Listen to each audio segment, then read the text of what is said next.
It's the Intergalactic Soul, the Honorable Brother, the Revolutionary yourself, Darius Lockhart, and I'm here to tell you to watch Powerbombshells every Sunday at 1 p.m. Eastern on the Fight Game Media YouTube channel. That's right, every Sunday at 1 p.m., and that's on time, every time, because when we stand together, what time is it? That's right, it's nation time. Welcome to Powerbombshells 183. I'm Mel, that's Sam. We're just two broads talking about the wrestling we like. And Nikki, you were pretty darn close. I would consider this in the vein of calling this on the hat.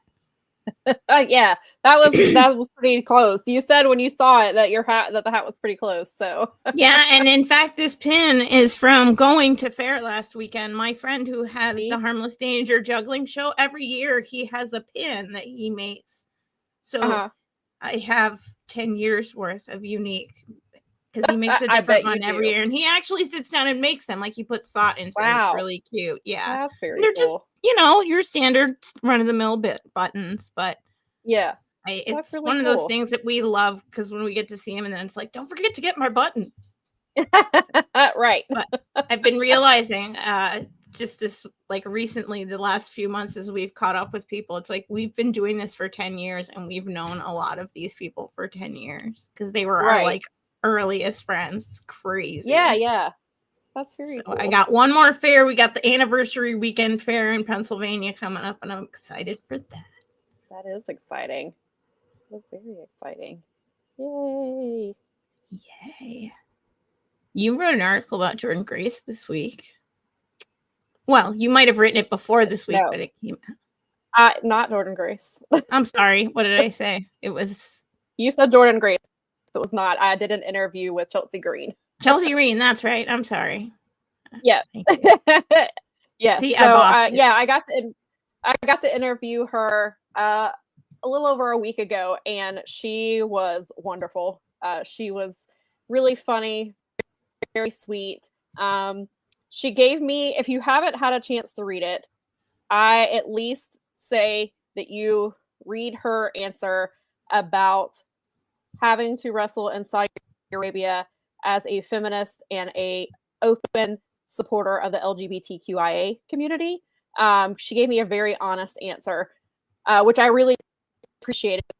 And sometimes the best answer is to say, I'm still working this out. I have conflicting emotions, because she is a human, and there's these people who are employed and have to go over there. They are human beings, and she's just trying to, do her job. And she gave me, but I really appreciated such an honest answer from her, which, I guess I wouldn't expect anything less from Chelsea, just knowing what I do know about her. But I was really, I thought it was a really great answer, and I appreciate her, answering it, right? Like, she didn't back down, and she didn't look at me like, why did you ask that? Like, that's awesome. Yeah, it was really great. She was wonderful. And she even said at the end, she was like, if you ever want to interview me again, let me know. So it's really, really nice. And so it's interesting because, I've been pretty open with my feelings about this company. However, I will have to say that getting these opportunities to interview Dominic Mysterio and Chelsea Green, they have both at least made it easy. They've been wonderful to talk to chat with. They've been a lot of fun. They've been very kind. So I at least appreciate that, that's at least so the awesome. Interviews, the opportunities I've gotten, and sometimes it is kind of conflicting because of my feelings for the company. However, it is my job, and I've been lucky enough so far that the two that I have interviewed from there have been wonderful, and they've been a lot of fun and have been very kind to me. So I would, if you haven't read, I'm really proud of that interview. We talked about a whole range of topics, from WWE Unreal to her making her story being the very first women's U.S. champion, to talking about Saudi Arabia, her time in TNA. We talked about a lot of stuff, and we covered a lot. And I had 15 minutes with her. I think we ended up technically going like 17, but but we covered a lot. And so I'm very proud of that interview. And so yeah, it was a really cool experience, and I'm grateful to get these opportunities. a very cool thing. And we'll reshare it on our socials and stuff. Yeah, I did share it, and I'm sure because I know the algorithm likes the algorithm, and sometimes you don't see things, and so I know that's why I like to mention it because it reminds me to reshare it during the week. Yeah, because sometimes I know that, especially you never know what time of day to post things, or you're like, okay, people are active now, they're going to see it, and then they don't because that's how the algorithm works. So, but yes, I'll make sure to repost it again. That way, if you guys want to see it, or you can just head over to dailyddt.com. You're watching WWE for schnitz and giggles. She actually had work, and these interviews are like, that's fun because instead of just like watching Raw and watching SmackDown, you're actually getting to talk to like wrestling humans. Yeah. Yes. Pretty mad at a bunch of comedians for going over to Saudi this week. That I'm like, it's the people, it's the comedians who are. You can't tell comedians what to say, but then a comedian yesterday who was invited to go didn't, and then she shared that there were actually things in their contract that things that they're not allowed to say while they're over in Saudi, and so those free speech people like Dave Chappelle don't tell comedians what to say, who was nowhere to be found with the Jimmy Kimmel stuff, had nothing to say. Maybe he was too busy packing for his trip where they were whitewashing comedy in Saudi Arabia because he signed a contract that didn't block what so now he's doing the very thing he's been railing against. And that's where I think that's where a lot of that is coming from, is these people have been very pro free speech for comedians, yet they're signing a contract that is restricting what they're allowed to say to go do the show and get a paycheck. So yeah, and I guess like the guys in the channel were saying that, and I'm not gonna like whatever, but like Pete Davidson's like had like a family member die in 9/11. His father was a firefighter. I cannot fathom, and he is going to do a comedy show. I just can't think that way. I don't. It's not a mindset, and I guess that makes me like whatever, but. It's maybe naive. It's not a mindset I can understand. It's just so not okay. And it makes me really, really like, not that, I mean, I'm not so naive that I don't understand that this is where we are, but It's like every day you click it on and you're like, who disappointed me? Are you dead or disappointing me?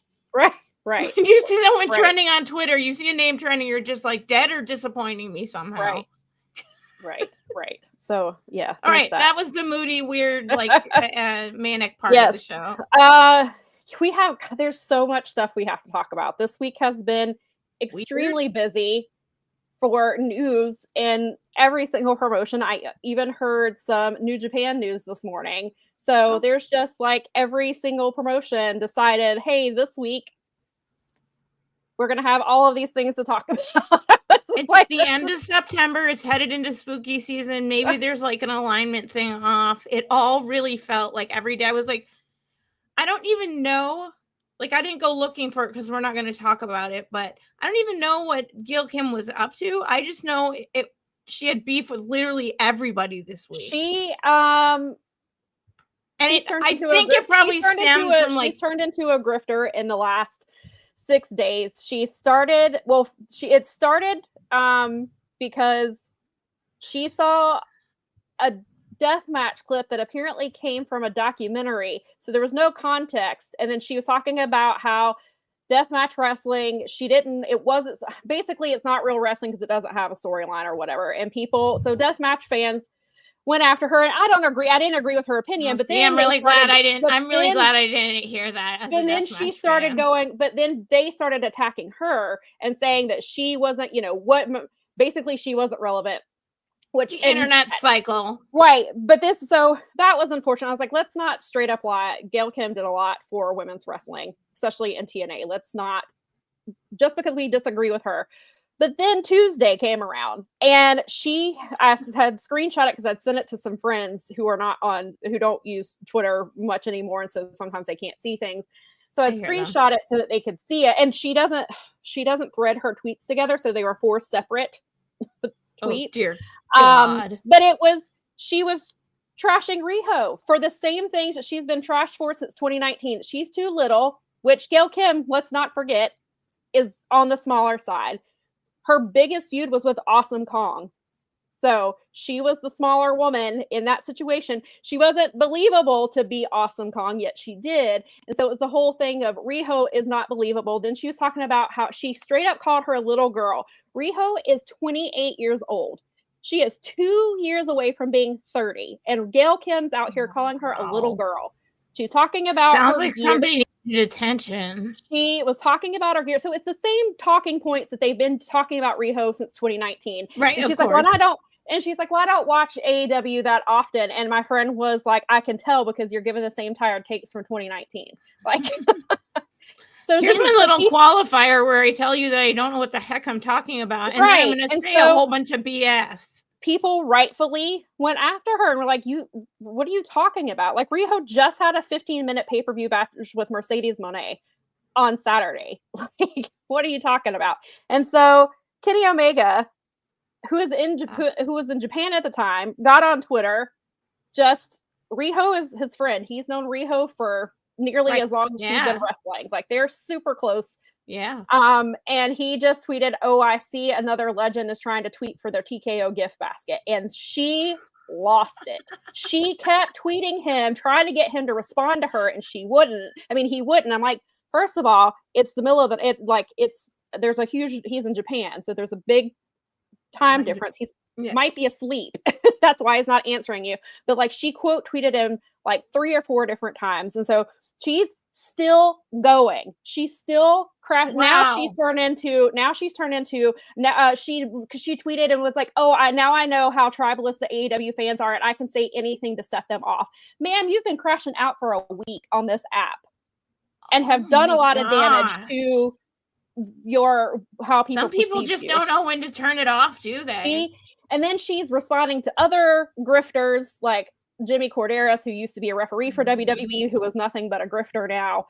So she's fallen into that crowd. Well, then it came out yesterday from our good friend BJ that she apparently reached out to AEW for about a job and did not hear back. And apparently that is what is causing the crash out. Somebody's throwing a big temper tantrum and went viral for it. Right. And I was really, you know what? I wish that we wouldn't bite on this stuff. And I know that like most people that I think most of it is people were trying to defend Riho because it's I get that. And this stuff with Riho about the way that he uses Kenny Omega is very on point with his social media usage.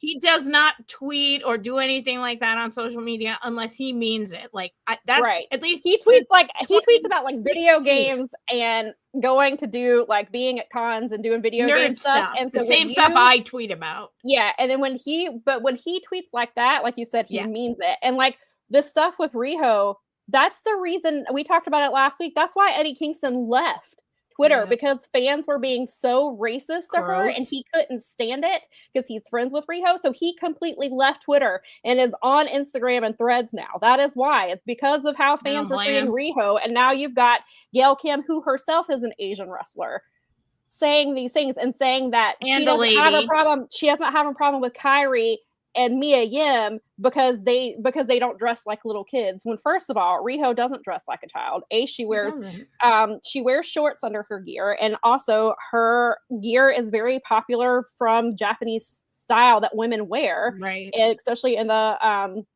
Harakuju inspired stuff, which is what when Gwen Stefani went solo, that's what all her stuff was in, like 15 years ago. That stuff was really popular. It's still everything Riho does is what she wears is popular for certain Japanese women. And so like, why are you? Yeah. But so that seems to sometimes it gets to like be prefecture specific. Like there's whole things when I was working at Barnes and Noble back in the early the 10s or the late aughts.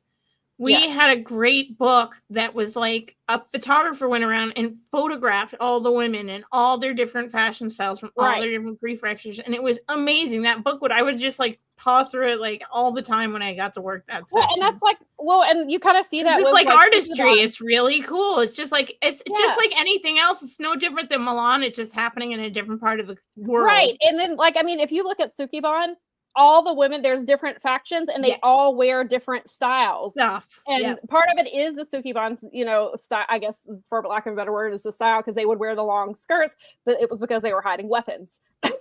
Yeah, right. Like, but they all still have like very distinct styles in their clothing and in their makeup and their presentation. So it's the same thing. And like, it's unfortunate that it turned into all of that, but now it has led to this. And apparently it is because she got her feelings hurt that she didn't hear back. And now she is guaranteed that she will never get a job with them.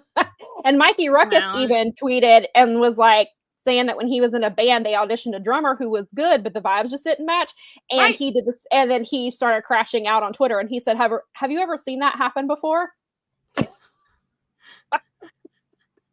Okay, that tweet makes a lot more sense, because I did see his tweet, and I was like, he's got to be. Because again, I got into some of these other stories that we're going to talk about more, because they were just whatever, and I knew we were going to talk about them. So I kind of skipped that one, because I was like, I just thought playing out in real time. Pylon.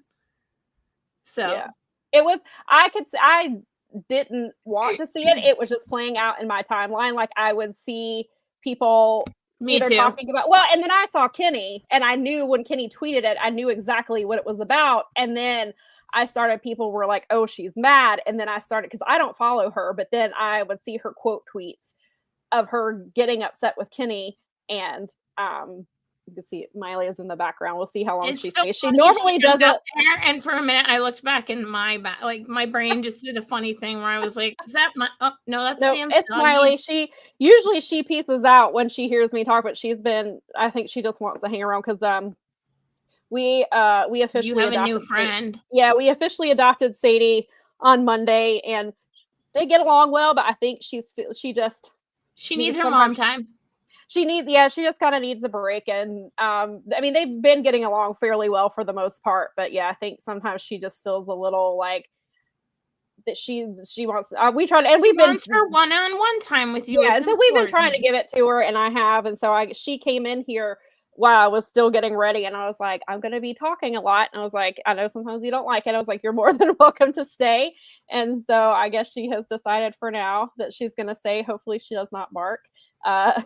She's a cutie. We'll I'm gonna chill with my human lady here. Yeah, I need her. I think puppies, these new friends, they're weird. I need my space. Like Nikki said. Yeah, I always just call it Miley's room or Miley's bed, because this is her. That's so cute. This is where she always is. Like she sleeps with me, and always has, and this is her. So I always joke that this is her room. This is her room. Bed. Yeah, I get that.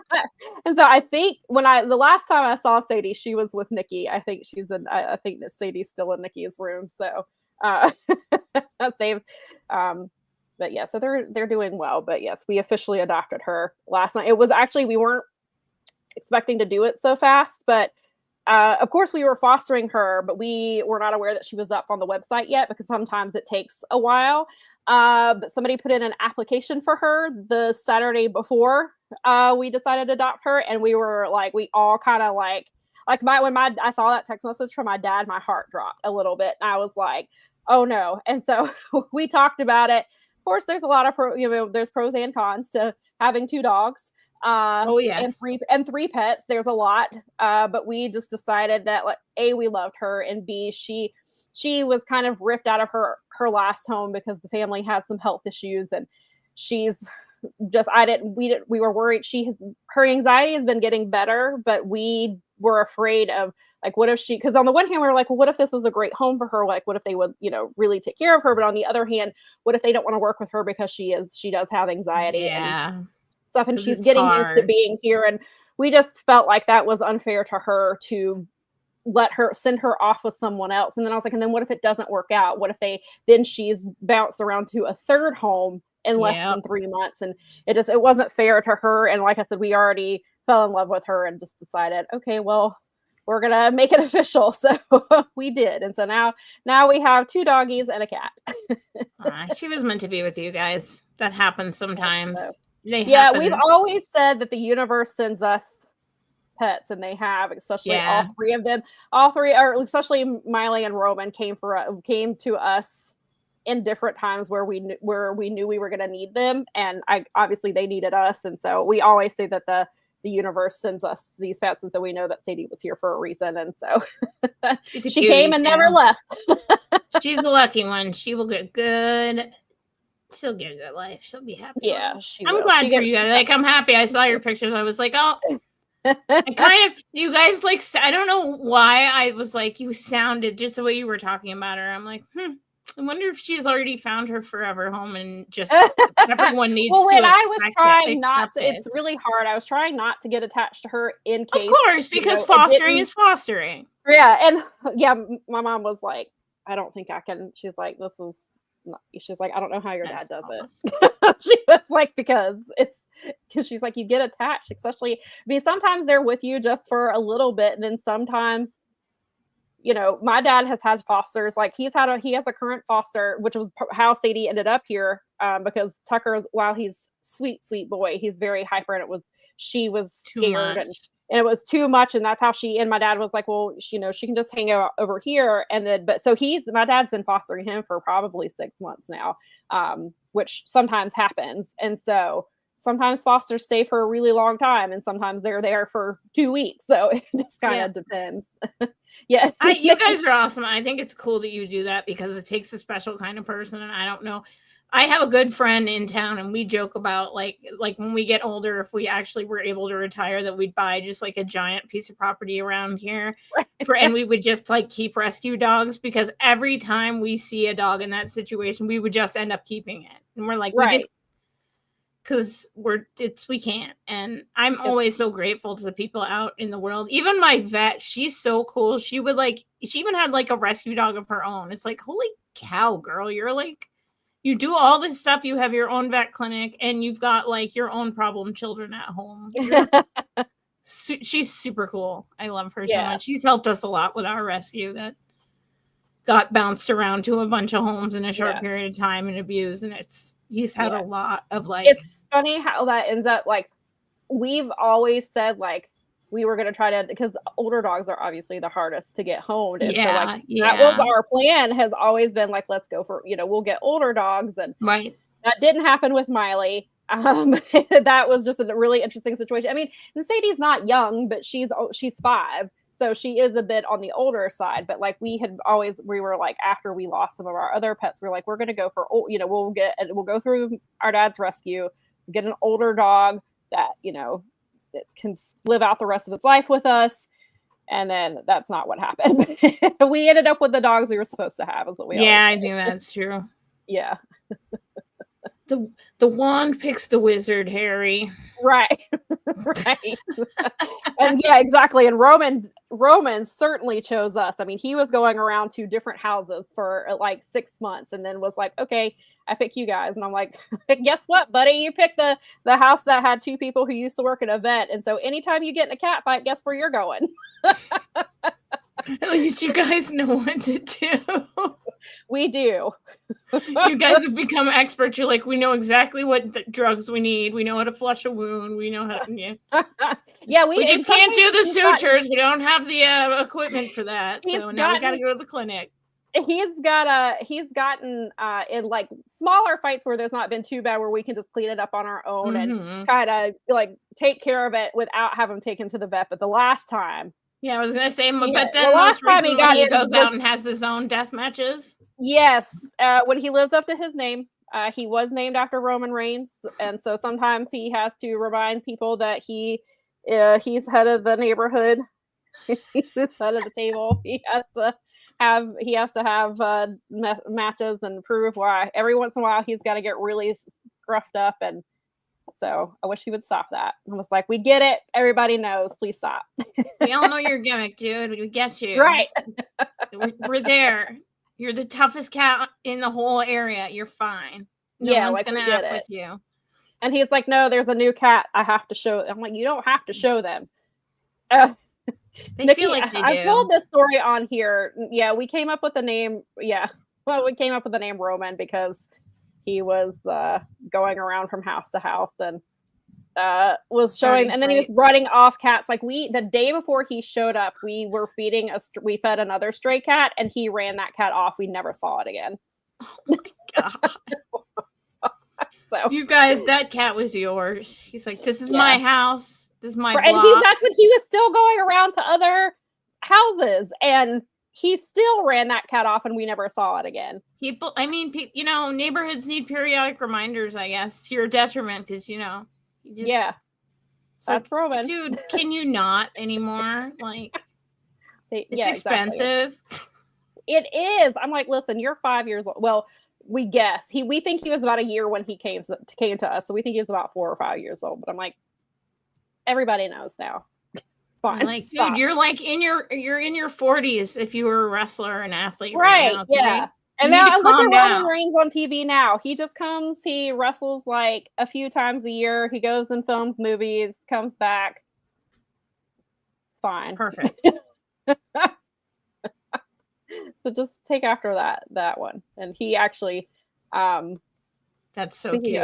Roman Reigns actually just finished filming a movie, but since he has finished filming that movie, Goto is also in that movie, and Goto has returned or is about to. I think he's returning. I think he's having if I remember correctly, he's having a match at King of Pro Wrestling on the 13th. They also this morning made because Zach defeated Ren Narita.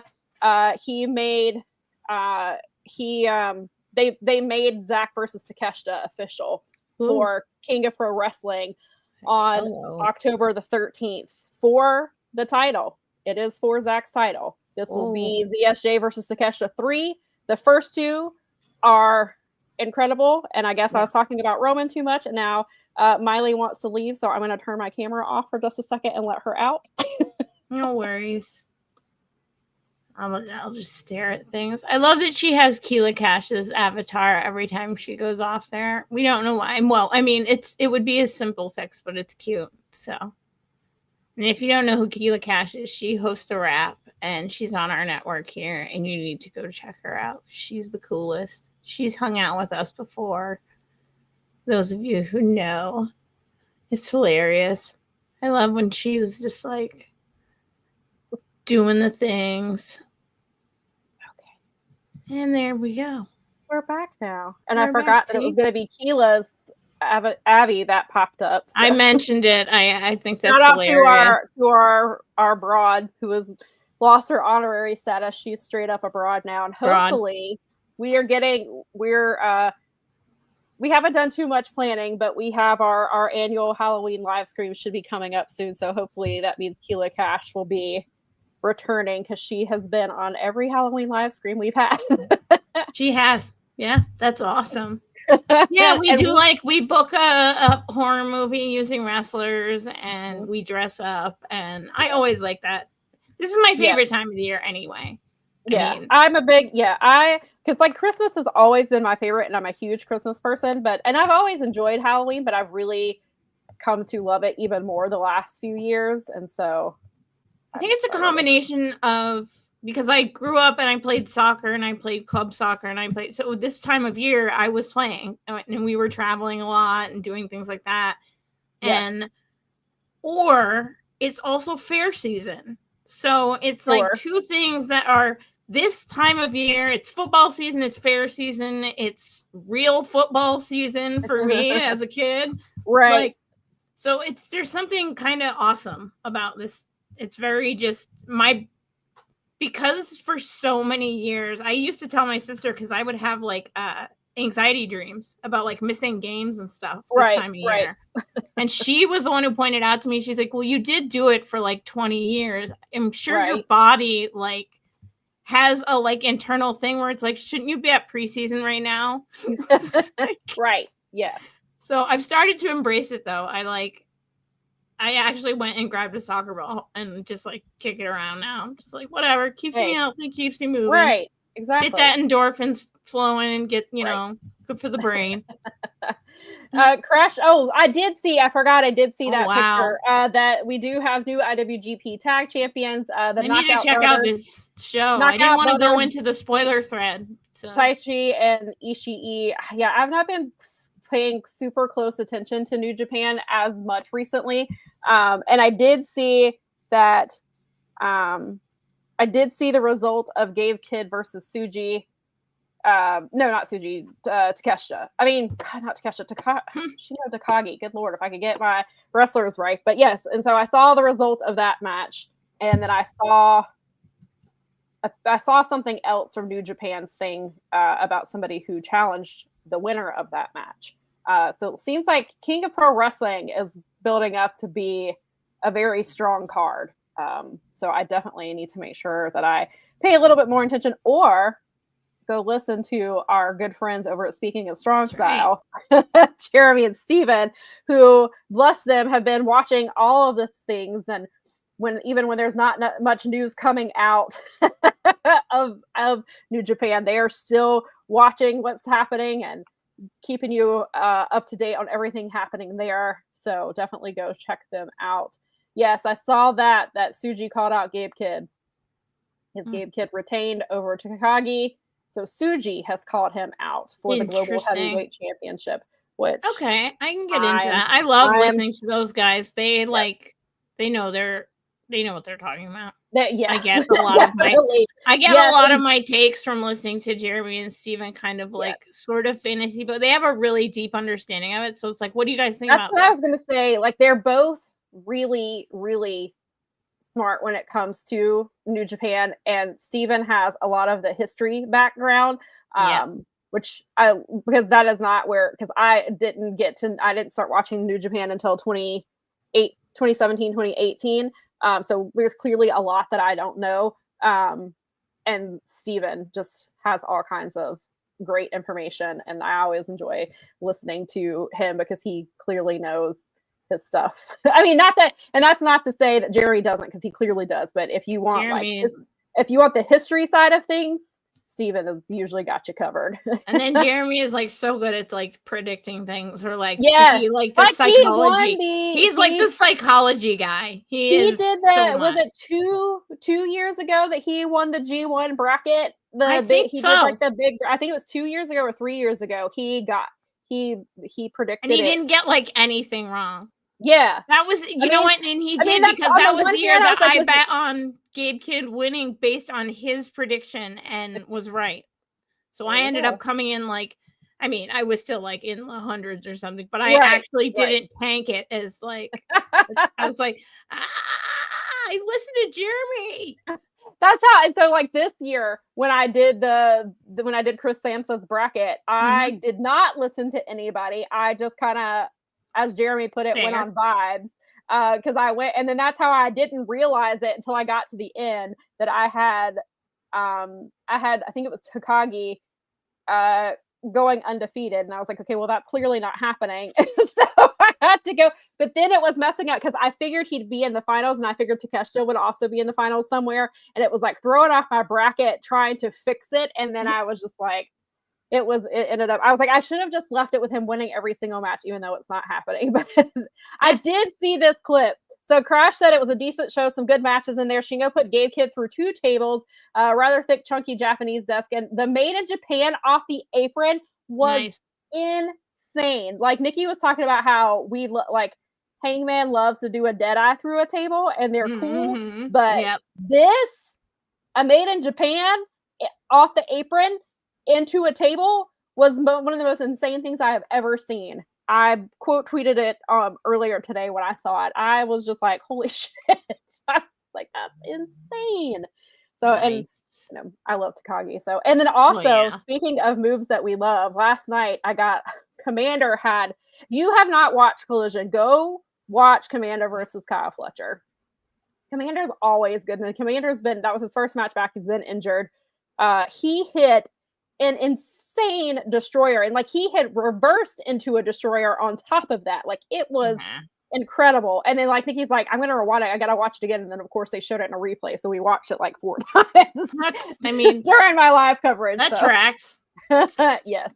But I guess before we get into the more fun stuff, we need to get into, we like to, as Mel likes to say, we do our shit sandwiches, where we do the stuff we don't want to talk about first, and then try to round out with the good stuff, or stuff that we do want to talk about. And there's a lot of good stuff to talk about, but unfortunately some very serious stuff happened this week that we need to discuss. And so I guess if you are ready to get into that, yeah, we can get into it. We'll do that. So, Tuesday, I think it was, the PWI 500 results came out, and sometimes for the last few years there have been women who have made it. It's typically heavyweight wrestlers, so it's typically male, and so sometimes we do get some female wrestlers in there. There is a women's 250 which has its own thing, which will be coming soon, and then they also do a tag team. I think it's tag team 150 or tag team 200. I think it's tag team one regard. So they do have them for other divisions. Well, turns out that Masha Slamovich ranked the highest of the women. She ranked 25th. A writer commented on it. She was specifically posting, she was all the women who had made it into the thing. And so somebody responded and was like, how are you going to put an abuser into the PWI 500? This is the first I have heard of this situation. I think this was the first of many. However, apparently this person has been tweeting about this for a very long time. So it's not like they saw the PWI 500 and was like, "Ooh, here's my chance to." Apparently they have been talking about this, and it had just, because like I said, I had not seen it, but I'd seen other people. They're like, "Oh, you've been talking about this for a really long time. Like, this isn't, they weren't trying to just use this opportunity." It just ended up blowing up, where a lot of us saw it. So it came out. So this person had tweeted out some screenshots of both text messages and pictures of physical abuse that were allegedly by Masha Slamovich to her partner at the time, independent pro wrestler Akira. And these were quite disturbing. It turns out that the pictures of the abuse were done with a frying pan. There was a picture of said frying pan. The text messages, she's very verbally abusive. Yeah. She also admits to hitting him. There was a link to a Dropbox that I did not have. Just, there was so much going on this week that I did not get a chance to. And I actually, when I went to look at that last night, it had been locked. And you have to request permission. And since I don't know this person, I'm not going to do that. And I believe it was taken down at Akira's request. However, so Akira did eventually tweet and confirm that those, according to him, those were real text messages. They were real photos. He had given it to his friend to just hold on to.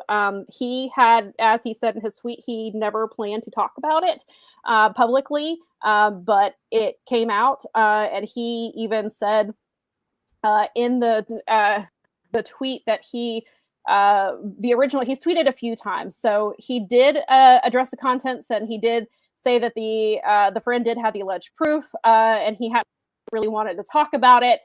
He stated that he was afraid to say anything about the abuse because at the time he was trying to get signed. He also said that he also admitted in the tweet that enduring abuse from her made him attempt suicide 3 times.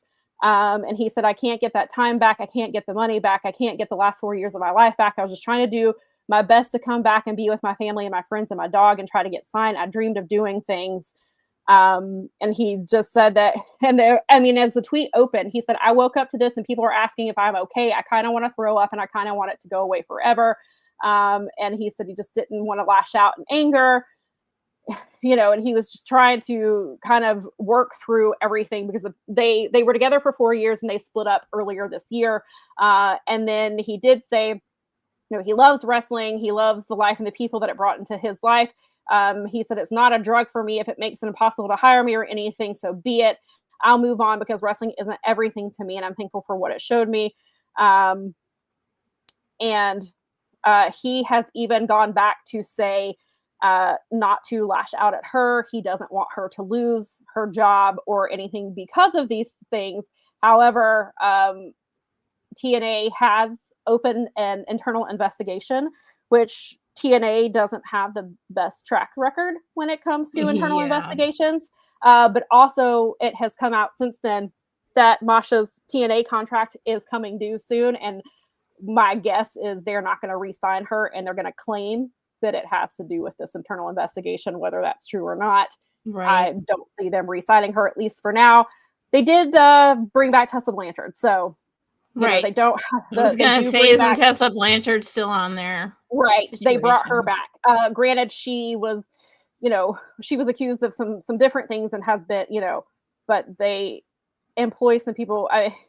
They employ Moose, even though Moose was an NFL player at the time of his domestic violence incident.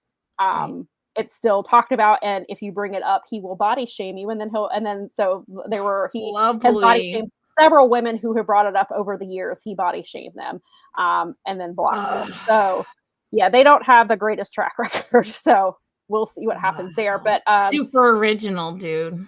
Right. And so Akira had been, as of right now, he is a free agent. He had been wrestling for MLW for a bit. I did see that I believe he's got an indie show coming up soon.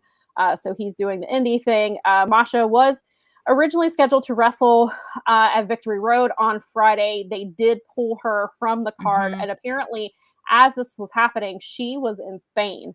And so also the same day that this news broke was the same day that they were doing the TNA invasion in NXT.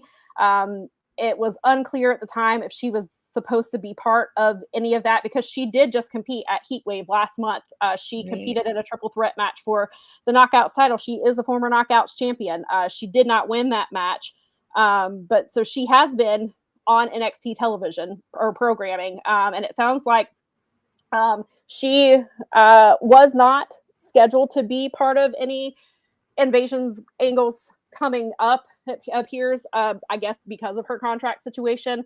So I don't know what's going to happen there. I don't know when her contract is supposed to be up. I just know that they said it's been reported it's out there it will be up soon. I don't know if soon means like October or November or end of the year, or they're how long this investigation is going to happen.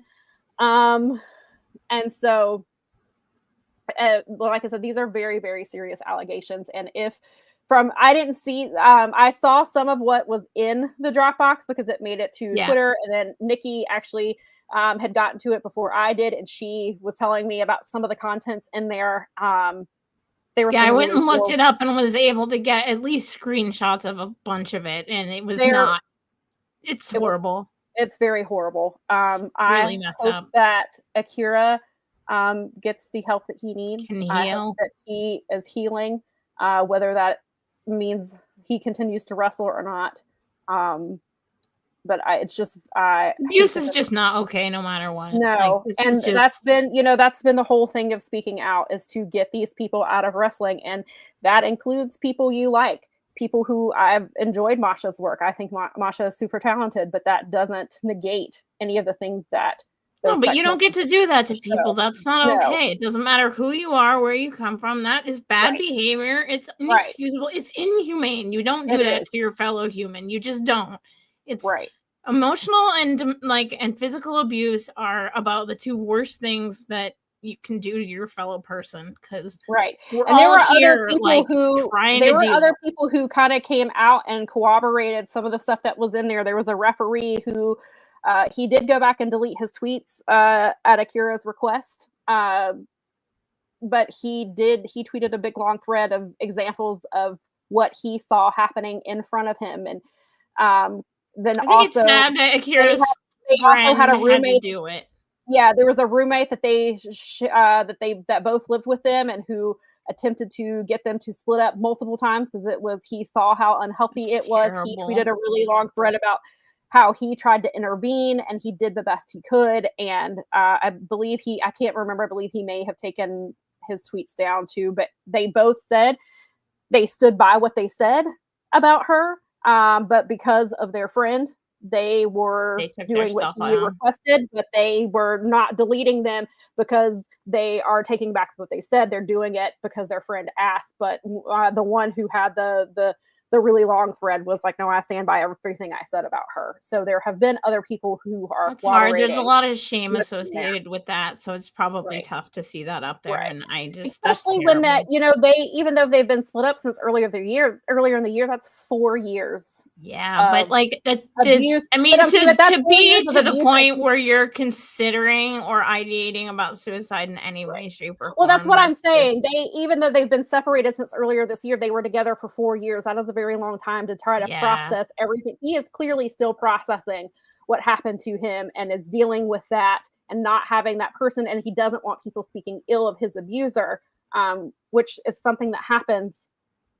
You just have to give him trauma. Hopefully people will give him the space to deal with that and to work through that. That's a lot that he's going to have to work with. And she, of course, she put out a statement, signed it with her wrestling name, also victim shamed in the first statement, said it was mutually destructive. So she's blaming her victim, her alleged victim. Yeah. And this was another "I'm sorry I got caught" statement.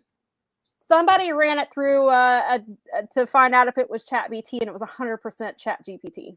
So she didn't even write that. That doesn't surprise me. Me either. But yes, and she signed it with her wrestling name, not her real name. I mean, that is literally like abusive behavior. Is literally the first thing you do is make it your victim's fault. That's like literally that's like in the psych handbook on. And I think that using that phrase is what set the people who were talking about the abuse that they witnessed, that's what started it. They both said it was not mutually destructive relationship. That's bullshit. That's what both of them like were quoting, and that's what set them off and sharing. You're an instigator. You're not a victim. Right. And so that, well, now that we know it's ChatGPT, but even prior to knowing that, reading that very much felt like, please don't unbook me, because she was she was losing indie bookings. Like they were like, because Athena had her booked for her promotion, and Athena pulled her. I think West Coast Pro. And I think Prestige tried to hang on to it for like a couple of days, but they took so much. It was GCW. Yeah, because even Brett Lauderdale got so much blowback that he was like, "Fine, bye." They did pull the match, and interestingly enough, her opponent was Zachary Wentz, who has had some allegations against him. That match was pulled, or she was finally pulled up from what Joey, because somebody said something and Joey Janela said it was handled internally. That I don't know what that means, but I guess dealing with it internally is what led to the match being pulled. And then she, like I said, she was scheduled to wrestle on TNA or at TNA on Friday night, but then it got even more complicated in the knockouts division, because from Ash by Elegance is the current champion. She defeated JC Jane and Masha Slamovich at Heatwave. She was defending the title she was scheduled to defend the title against Masha. Ash was scheduled to win that match. The match obviously got pulled in part because of Masha, but also Ash had to vacate the title unexpectedly. We don't know the details of it other than she came out to address the crowd. She was very emotional and was saying that sometimes life hands you curveballs. And then she said, "I'm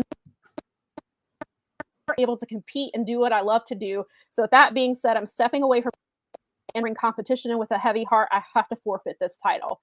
So it sounds like that match was not going to happen regardless, even if this had not come out about Masha, because Ash is dealing with something in real life that it has not, we don't know anything past what she said on Friday. But it's just a really interesting situation over in TNA. And then they did do, like, as that was, because Friday, TNA does their pay-per-views on Friday nights. And so I was obviously on SmackDown coverage and ended up writing about Ash's story. But then they did an impromptu battle royal. And then the two winners of that match would go on to face each other later that night for the vacated title. And so that battle royal lasted, I believe I saw 4 minutes and 47 seconds. Whoa. And then, ouch. yeah. And then it came down to I keep wanting to call her Xia Li because that's who she was in who she is in TNA. I believe it's Lee. She's Lei Ling Lee now. I keep getting confused because I'm used to her other name. But it was between her and NXT's Kalani Jordan. Kalani was the very first women's North American champion. She's very heavily featured in NXT. Kalani won. So yet another NXT wrestler. So there's an NXT wrestler there's an NXT wrestler holding the TNA women's title and an NXT wrestler holding the men's title. Trick Williams has that title. Yeah, weird. That doesn't seem sus at all. And she beat a former WWE wrestler to get that title. And they have the invasion storyline they've been doing. They did announce because WWE had NXT No Mercy last night at the same time as, I think it started at 7 and Collision obviously was on, so I was on Collision coverage, but they did announce that they're doing an NXT versus TNA Invasion show on the one Tuesday that AEW happens to be doing a Tuesday Dynamite. They're doing Title Tuesday. The very same night. And also, as our friend Mike Gilbert pointed out, they're doing a show called Invasion on October the 7th. Oh, guys, come on. Read the room. Right. So what? Come on. Are you guys serious with me right now? Yeah. I didn't That's make literally the one of the most until, well-known dates in the seriously, an invasion? Of the last 3 years? Yeah, the show is called Invasion, and it's happening October the 7th. Out of here! Are you serious? This is also coming to you from the company who announced a Saudi Arabian pay-per-view the day after 9/11. But the Saudi government leaked it to the Saudi media. This is just on brand. They can deny it all they want to. But this is also a company who on Friday once again referenced the Brock Lesnar being in a lawsuit. Did they bring that up on the air? I saw some people talking about them bringing it up on the air. I had my heated within 10 minutes because I heard it. What did he do? I mean, I don't want to Paul Heyman. Let me back you up a week. So a week before, Cody calls him controversial. Cody Rhodes, why is he controversial? Tell me why. Please tell me. So then they hint at Brock kind of has they hint to run in with him and Paul Heyman. Paul Heyman obviously used to be his advocate. So they hinted that maybe they're going to put Paul Heyman and Brock Lesnar back together. So this week, Paul Heyman comes out cutting a promo, and he basically implies that conspiracy theories and rumors kept Brock Lesnar off TV.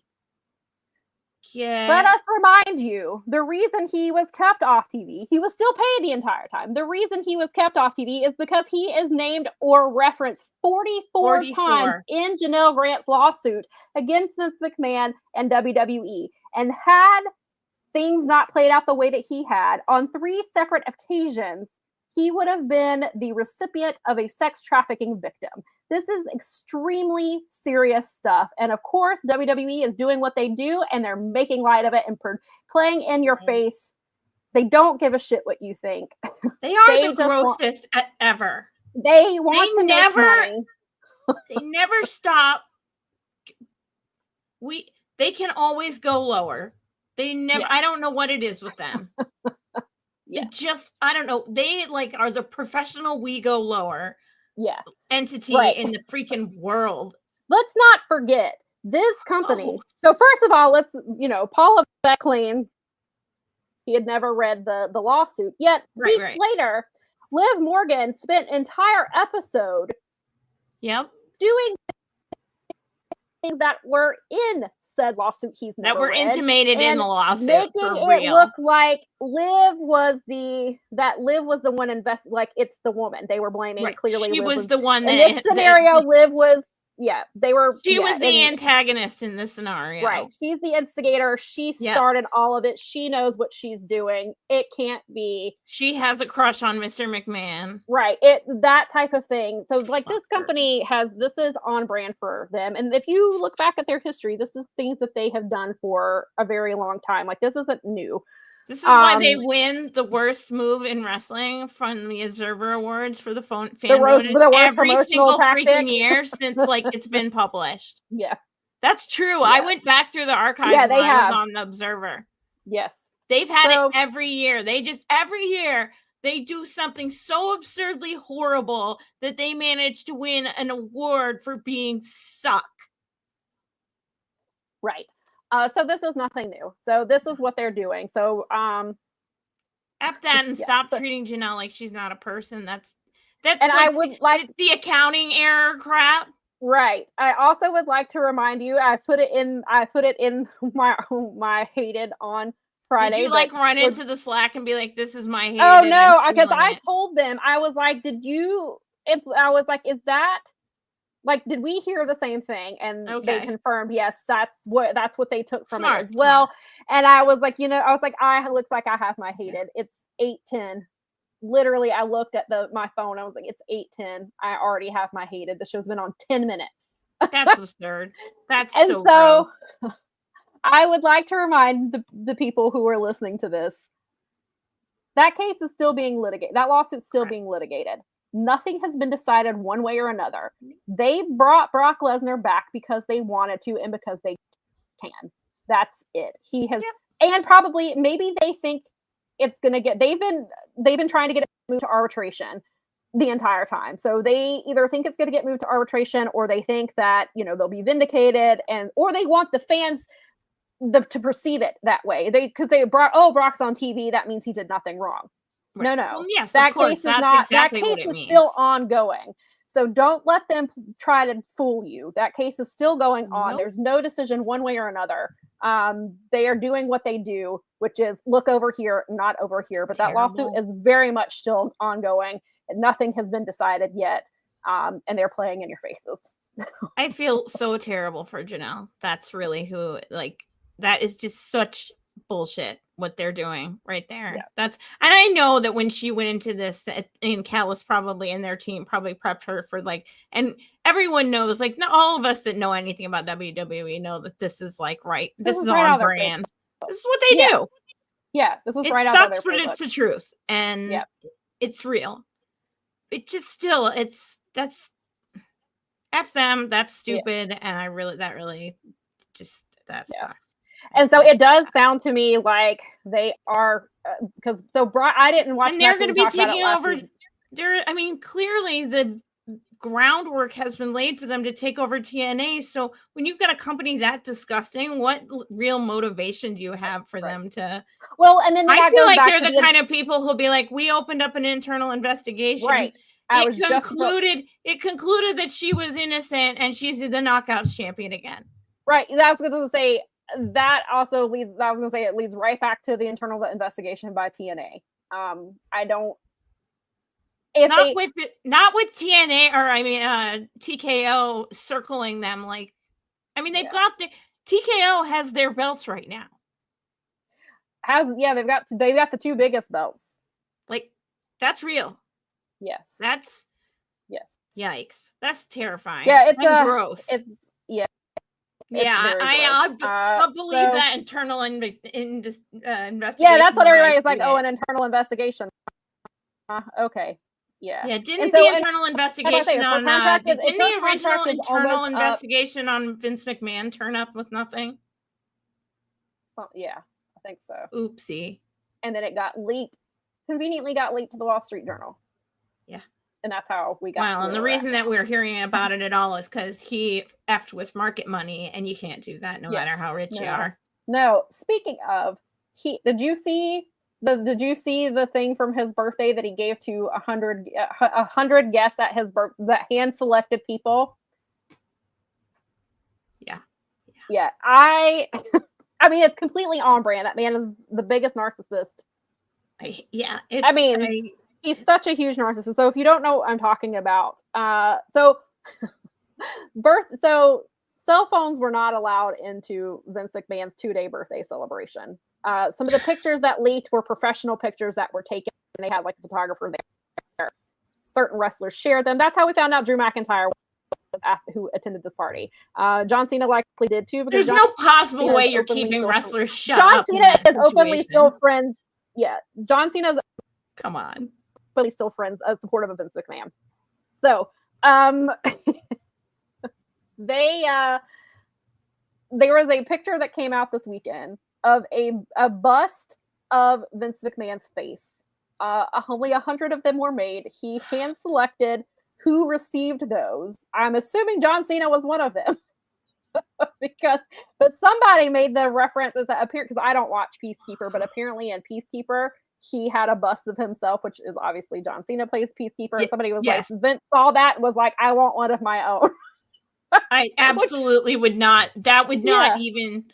All the stuff I've read on Vince McMahon over the year and the way that company and like other people who have written about working there that I've read their books and crap. I mean, just nothing is no, they're like movie villains. This is like, I feel like he fits right in with all these other guys that are in charge of things right now, where they're literally like super villains, like the head of Russia and the head of China and the head of America right now. And Vince McMahon, and they're like literally what you like in comics. Let's not forget Donald Trump is a WWE Hall of Famer. I know.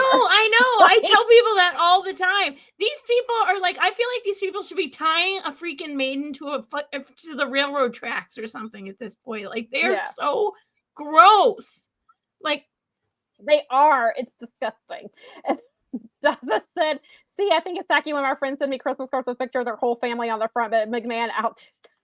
Yeah, right? Like, it's not even... Now you're like, that's super cute. Thank you for telling me that. Like, I don't mind when people do the family thing so much because especially when they're my family. Like, he did say friends, but like... But yeah, no, I get it. I totally do. Sometimes they are a little over the top, and I actually enjoy some of the more over the top ones because I get a kick out of that stuff. Right. In some cases, though, they're actually fun for me. So, but no, I know straight where you were going for, but...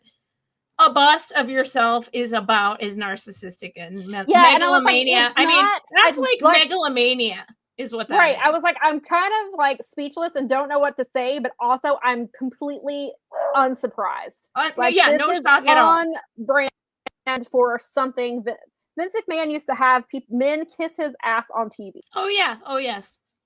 Like, so this is not to humiliate them. This is not a stretch at all.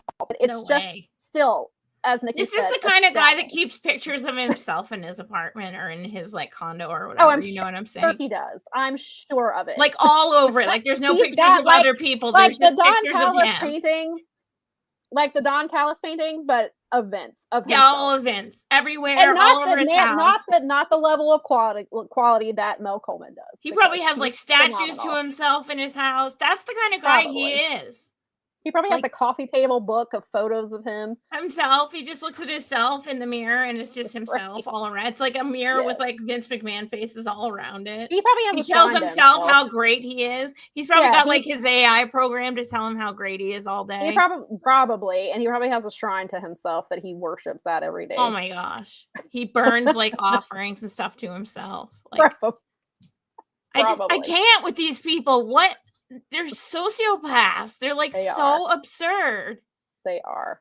Yeah, that sucks for both companies and both situations. It is. So Robert Brown, you found us in an interesting time.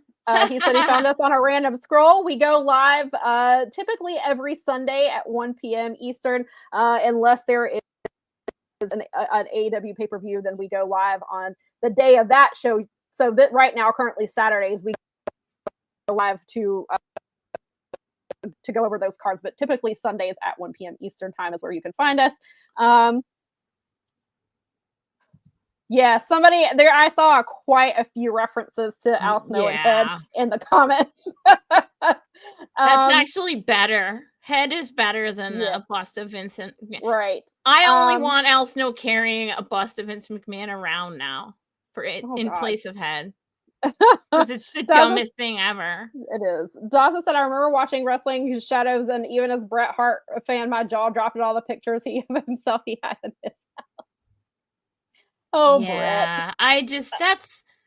I like barely have pictures of my friends and family up around. I have like stuff people have given us over the years and stuff. He does. Yeah, Nikki said if she remembers how Al Snow sucks, he does. Yeah, he does, but you know, I mean, lots of wrestlers. Yes. Maria asks, do you think Vince McMahon will be at the Stephanie Hall of Fame induction? Yes. I think he's going to be at he is going to be at John Cena's last match on December 13th. They've been they're I haven't been watching, but I can tell because of the discourse. They've been softening people up to bring him back for a while. They've been prepping. It's coming. And this show, again, is happening. And he's going to get a huge pop, and it's going to make me want to throw up in my mouth. Right. They're like the same thing when Stephanie led the thank you Vince chants.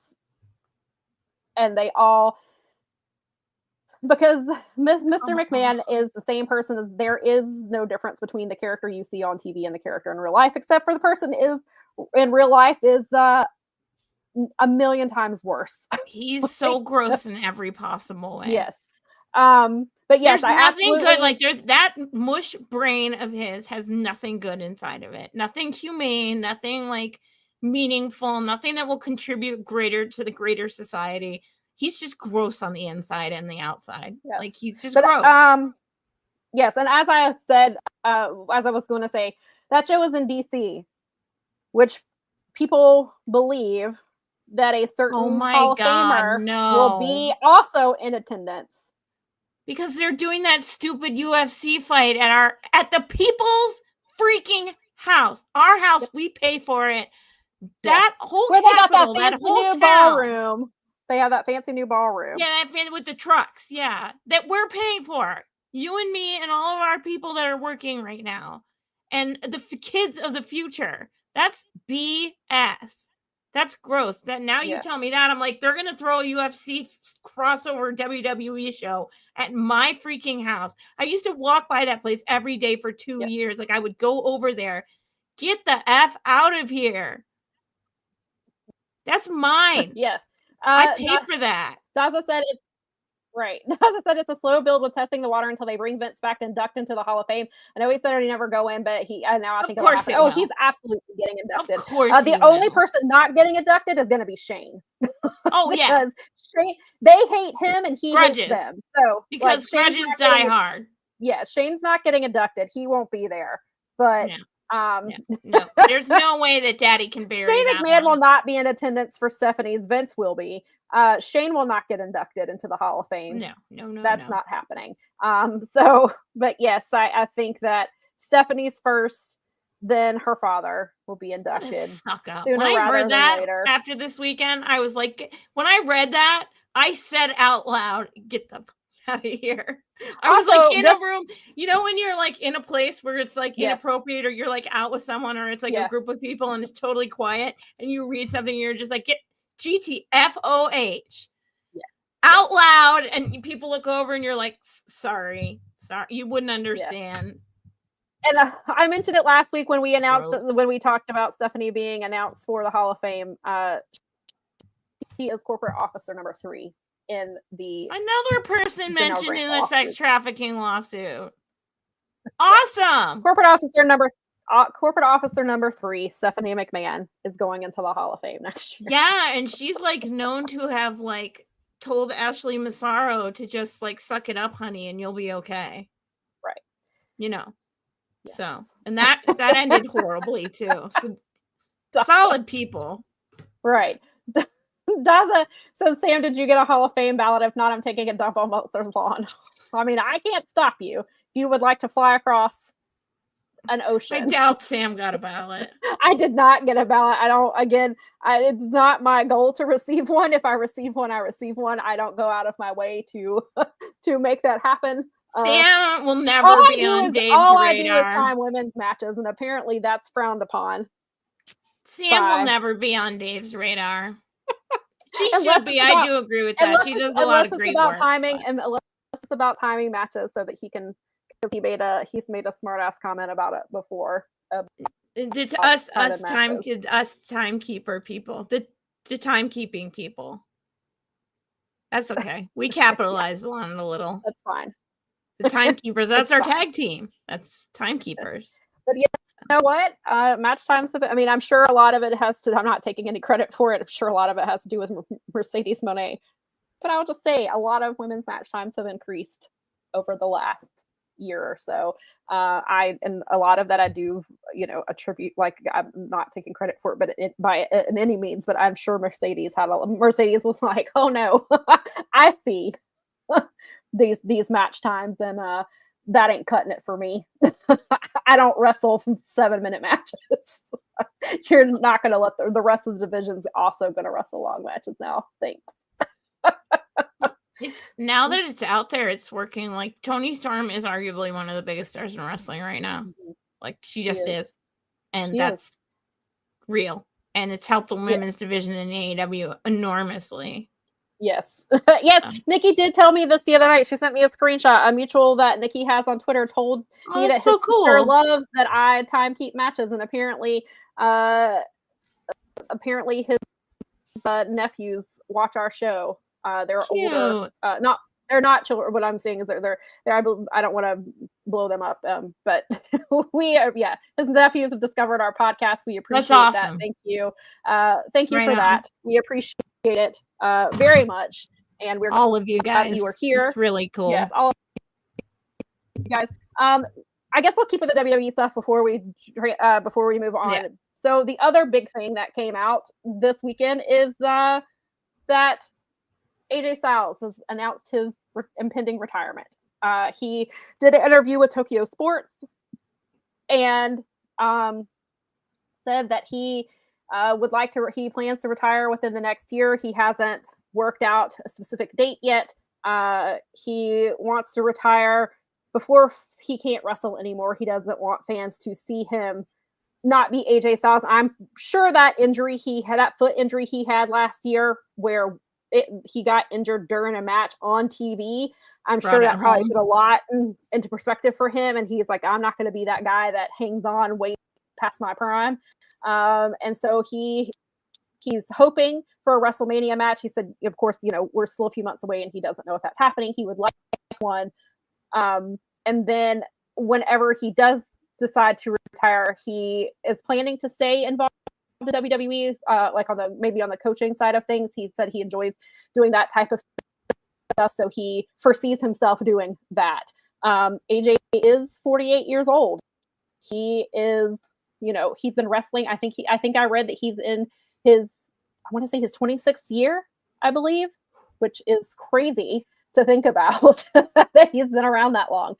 So, yeah, so that was we're pretty close in age, and I got to tell you, it would be pretty hard on your body at that age. Yeah, and he's been high caliber wrestling. Like, he got obviously he made his name for himself in TNA. That's where I discovered him for the first time. I was a huge AJ Styles fan. I knew about New Japan, but I didn't know that I could have access to New Japan at the time. So I missed his entire New Japan run. I've heard that he had incredible matches there. Yeah, I heard nothing but good things about him. He obviously was the leader of Bullet Club while he was there. Yep. And then he's been in, I think I saw the other day, he's been in WWE for 10 years now. Wow. Which is insane. I remember the day he showed up. I didn't think that was something I never thought would happen. Watching this guy wrestle in TNA, I never thought I'd see him in WWE.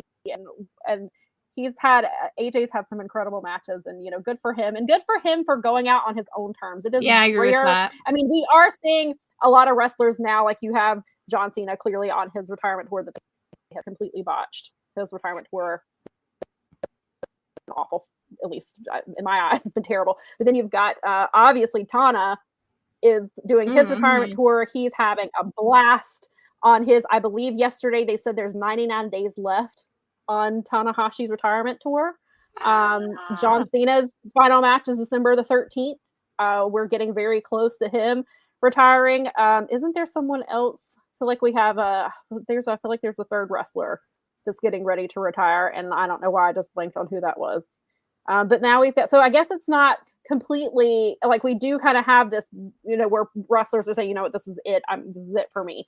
But to be able to be in a position where you can do that, a lot of times wrestling makes that choice for you. And yeah, I don't know if that's what's happening with Ash by Elegance. Her speech certainly sounded that way. But we've seen people who had forced retirements for 7 years and came back. I mean, you see what happened with Adam Copeland. You see what happened with Bryan Danielson, AJ Lee for that matter. And they've been able to come back. But a lot of times wrestling decides for you. yeah. So good for AJ to be able to make that call and do the thing where he's like, you know what, I don't want my fans to see me go out sad, or these injuries are taking a toll. What if I have another injury like I had last year with my foot and that's it and I can't come back? And you said it, a lot of times you don't get to choose. Like, I mean, look at Adam Cole. Not up to you. It's usually just you take an injury and you're out and that's it. And he's like actually getting the opportunity to really like say, I'm going out on my own terms. And I mean, we've seen it with Cope and Christian. We've seen it with like, it's finally in a place, we're finally in a place in wrestling where we can get good retirements for these people that have been big parts of the change and the last 20 or 30 years of wrestling. Yeah. Oh yeah, and AJ was an ROH back in the day. Yeah, and he had some really incredible matches. And yeah, he's been. I feel like he was the first founder of the Bullet Club. I think he founded Bullet Club. Like, no, Finn Balor. No, was it? Or no, it was Finn Balor. It was Prince Devitt. It was Prince Devitt. When Prince Devitt left to come to WWE, AJ took over. AJ took over, so he was the second leader of Bullet Club. Right. Yes. Right. Okay. Right. Yeah, 100% agree. AEW did do a much better time because they respect him. Well, I mean, as far as the Cena thing goes, that's like super sounds. I mean, that just sounds like WWE. It's been very bad. But that just sounds like it's been on brand. That sounds like I mean, that's good old WWE booking right there. That sounds like to me. Yes. We don't know, Maria, what's going on with Ash. Friday, she just said that she can no longer compete in the ring, and she was having to vacate her title. All we know, from what I've seen, there's no reports have come out otherwise. Like, nobody has heard anything past what she has said. It very much, when I heard it, I was like, wow, that sounds like she's retiring. And somebody in Slack said the same thing. They're like, wow, that sounded like a retirement thing. So I don't know if it's a health thing, an injury, if it's something else. And then also, Piper Niven apparently we know that she's injured. She has a neck injury, but it came out yesterday that some people fear it could be career ending. Some people say maybe not. It's too hard. I guess it's too soon to tell. But I mean, so there you go. I mean, that's another injury that could end your career. Somebody could have their career ended at any time. And so that, goes back to, I mean, and like I was going to say, of course, we don't know for sure if Adam Cole is retiring. I mean, he almost retired on the spot, but look at, Adam Cole doesn't know what's going on with his health right now. And so it's just wrestling. You never know. So yeah, it's unclear what's going on with Ash right now, other than the fact that she can no longer compete in the ring and she vacated her title. Hello, Collins. We love you. Hi, Collins. We love you. And, congratulations on bringing back Coffee with Collins. And Collins also has another podcast, Peak Millennial, that is geared towards all things millennial. And so congratulations to those. Yes. And thank you for hanging out here in my place. I appreciate you. It's very nice. Yes. Thank you. Always appreciate that for coming to co-host with us. Being an honorary Rod. Yes. Oh gosh, Michael, you're probably right. Michael said, I know Vince gets brought back. Stephanie has a tearful acceptance speech begging her dad to come on stage to a thunderous applause from the WWE faithful. He's so right too. He's so right. Michael wrote that. Michael, come back after the Hall of Fame ceremony next year. Yeah, and we'll all acknowledge you. We'll just all be like, you called it. We knew you did, but we were hoping maybe that it'd be better, but we just please come back for your victory lap if and when that happens. If it doesn't happen exactly like that, it's going to be pretty damn close. Yeah, that's how I picture it. Honestly, I mean, that's sadly, it sounds very on brand. I couldn't be here without my dad, and absolutely, I can hear it now. This is nasty. You're right. It's gonna be like that. It's gross. Gross. So icky. I'm gonna preempt. I'm gonna like get it out of my system. Like it's gonna be gross no matter what. Just prepare yourself for it. Just accept it. It's gonna be nasty no matter what it is. Yes. Yeah, that was really cool to see Beth last week. And it was funny to hear her as Beth Copeland. But it's also WWE, obviously they own the rights to Beth Phoenix. So she used her shoot name.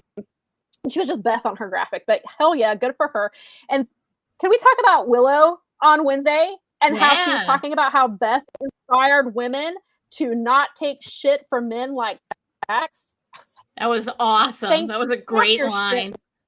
Well, God, it was amazing. I was like, oh, I was like, talk your shit, Willow. That was awesome. She owned him when she said that line. I was like, oh, Sam's got to be so happy right now. Oh, I was losing it. I mean, I would have lost it anyway, but the fact that she said it to Dax made it even better. I know. That's what, it's like, she said that to FTR. One of the FTR guys, Nikki and Sam were going to be marking the F out. I was like, listen, I was like, if she had said it to anybody, I would have been like, hell yeah. Oh yeah, no, she's great. But then it just, because it was to them, made it even for me. Yes. And then she slapped Stoke, poor old Stoke. He's always getting beat up by women. Yeah, bad week for it, but I mean, come on, if you're gonna be that way, you're gonna get, cause and effect, man. Yeah, right. I mean, you can't be like that all the time. No, she was excellent on Dynamite. She's great. The best. I love her. I don't know where they're going with this, but I'm here for it. If it's I like it. Please more of this. New thing is just talking shit to men and then scaring them. I'm here for that. That'd be so funny. Just Willow going around telling everyone off, like just all the boys. Yeah. It's your turn. It's your turn to have a promo cut on you by Willow Nightingale. Right. She's the happiest person ever, and she's going to tell you why you suck. Yes. I mean, that's certainly, Fernando, you could be correct. I hope so. That Willow That'd be awesome. Chris. I feel like that you kind of have, I mean, obviously we'll let Chris' stuff play out. Right. But it feels like that's certainly in the back of everybody's minds, I think, is because of I'm glad they got her out there more. Yeah. So obviously we haven't been live since AEW All Out. A lot has happened in the last 8 days. So we'll go back. So first of all, what did you think of All Out as a pay-per-view? On the whole, it wasn't my favorite AEW pay-per-view of the year, but I thought it was really good. There were some things that really, it felt there were a lot of gimmick matches, so some of them kind of dragged for me, and I had someone bring it up to me. Do you think that they were trying to tire out the audience to potentially keep them away from the counter booking? And it was something I did. No. But really, that's how Tony does things. No, that's just how Tony books. He doesn't, no, I don't think that was, I don't think he's trying to tire anybody overall, out. It was a good pay-per-view. I don't feel like, oh my God, my money back. But you had Kyle versus Hangman, which is one of the best matches of the year. That's what I was going to say. You had that going up against Brock Lesnar and John Cena. Yeah. And from what I heard there were people in the crowd at All Out chanting "fuck Brock Lesnar" because they knew that match was happening at the same time. And so sure, maybe some people outside. I don't know how. I feel like sure there's some people on the fence, but if you were an AEW and you purchase All Out, 99% of those fans are not turning it over for anything WWE, but particularly John Cena versus Brock Lesnar. No, yeah. I mean, I'm sure there were some, but probably not enough to make a huge dent into anything. And so, no, I don't think he was trying to tire them out. This was a Tony Khan booked card that is on brand for how he typically books. Yeah, I thought this really was like the Okada match was awesome. The Fletcher and Hangman was awesome. Like those kinds of matches, the Riho and like those were good matches. Yeah. So, well, I enjoyed I thought the show was great. I really enjoyed it. I don't know what is happening with us in AEW pay-per-views lately and having issues, but so Nikki was pet sitting for our cousin last week, and we went the day that she went over. I went with her. this was Friday. She went on Friday. So I went over, tested out casting to our cousin's TV to make sure we could watch the pay-per-view, A, because we wanted to watch it, and B, I was helping out with coverage, so I had to work, so I had to watch the pay-per-view. It took us a couple of times, but we finally got it figured out. It played. We let it play for a few minutes, stopped it for like 10 minutes, went back to play it just to make sure. No issues. Well, Saturday comes, and we watched the pre-show because we would have anyway, but Workhorsemen opened the pre-show, and we were very excited for them, even though they got squashed a little bit. I'm not thrilled with their booking, Tony Khan, even though you did finally let them get in some offense, because I was like, if you put them in this match with Samoa Joe and Powerhouse Hobbs and then essentially squash them, we're going to have some words, or I'm going to have some words for you. Yeah. So we watched that, flip it over, and it does not want to, it will not cast. It will play and then it stops. It plays and it stops. And then it wouldn't play. Once it stopped, it wouldn't play again. We tried for over an hour to try to get it to play. So we missed the first two matches, essentially. Then I got assigned to the Eddie Kingston match. No, not Eddie Kingston. I'm sorry. I got the MJF and Mark Briscoe. So I had to watch that match on my phone while Nikki was trying to fix it. And so I had to watch it we watched it on my phone so I could write about it. And then we eventually got it where we just had to watch it on my laptop.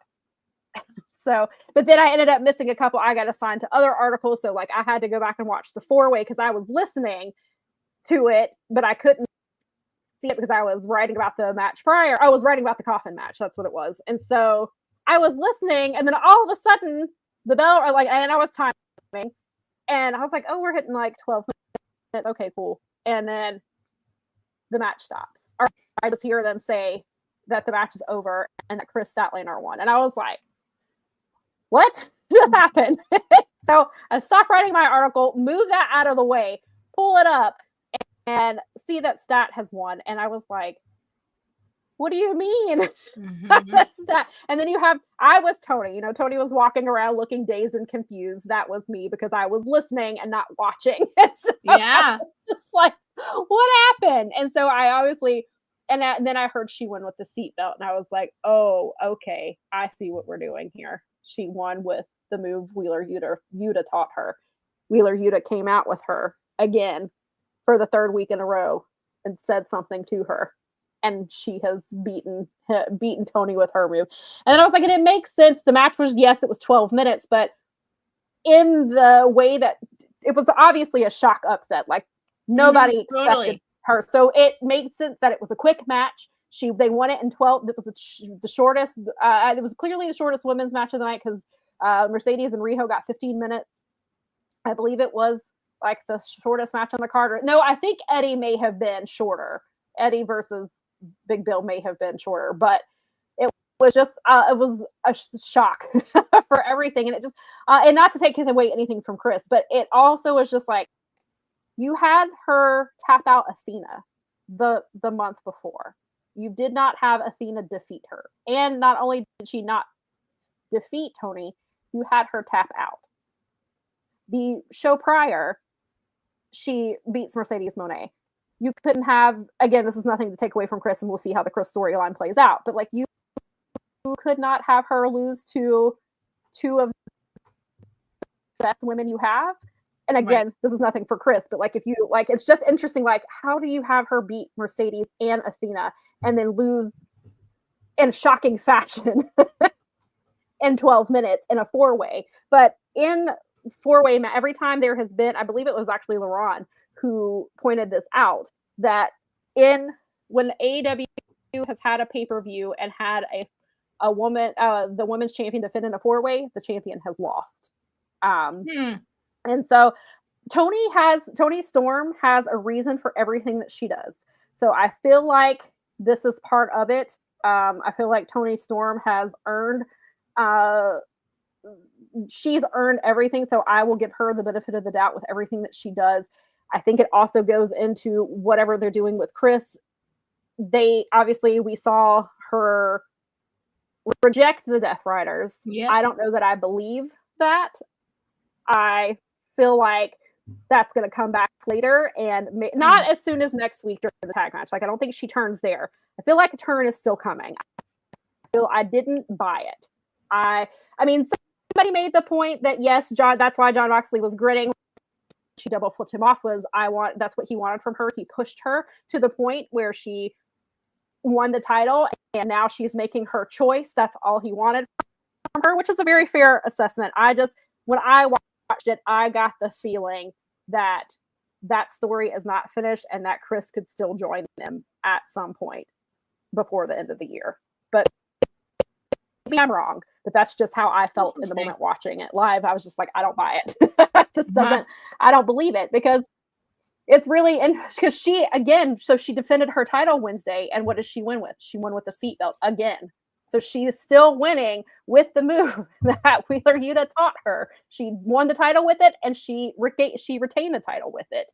And he's still coming out there. So it's really interesting how this is. And so I'm really interested to see how this all plays out with the Death Riders and just her as a champion, and getting, because like, Chris said, it's been 4 years since she'd got a title shot, and she felt she had to earn that spot, and she did. So what was your reaction to Chris defeating Toni?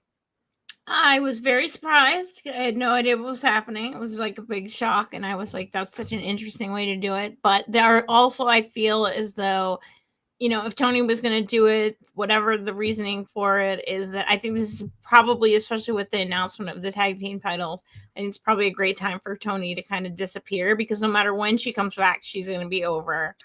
She's back Wednesday. Yeah, and I saw that right before I came on, is that I saw that she is coming back Wednesday anyway. I think that she'll probably help prop that situation up so that those belts are meaningful, and it makes her free. And I hope that Chris gets over, and this is like, I'm benefit of the doubt is where I'm at, is like, Chris has certainly earned her spot in AEW. She's come through a lot of injuries. She keeps coming back. Yeah. She keeps trying. She keeps trying to reinvent herself.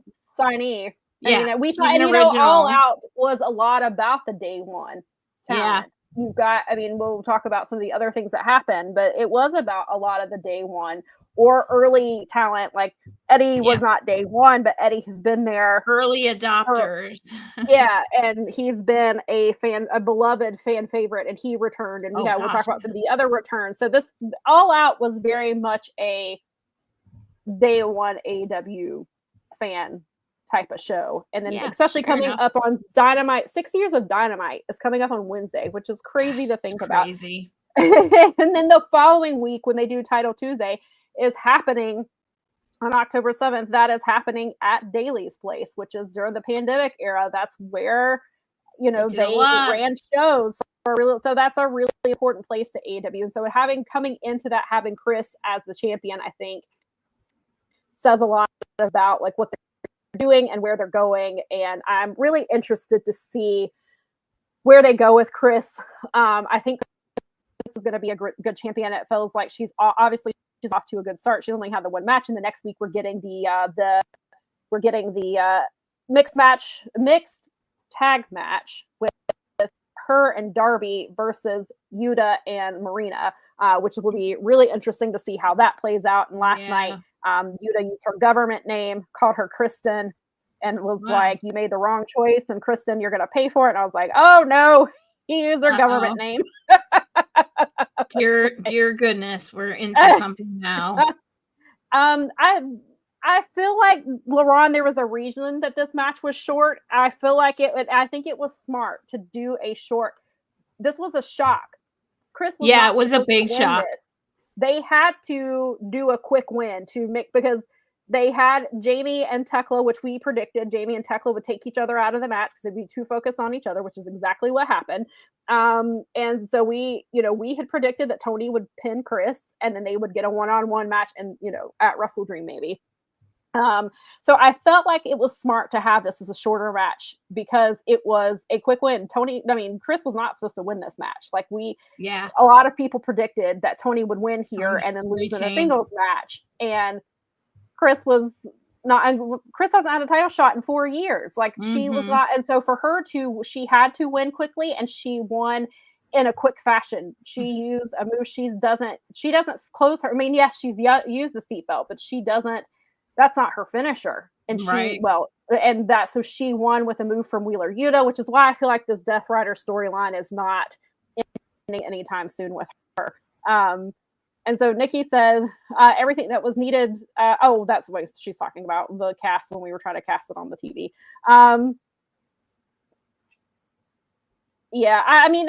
Maria, I kind of agree with that. I had hoped that if Toni was going to take the pin, it should have been versus Chris one-on-one. I tend to agree with that. I understand why they did it the way that they did. And LaRon makes the point that in the rematch, Toni has to lose to Chris by taking her finisher. And he agrees that Chris is still going to turn, that they didn't get to Garcia right away either. Harley Cameron is gonna get it, which is what we thought was happening. Yeah, poor old Harley. She doesn't know. Michael points out that Chris is a day one talent. I feel like she kind of deserves that whenever Mercedes they're already made, which yes is a fair point, but also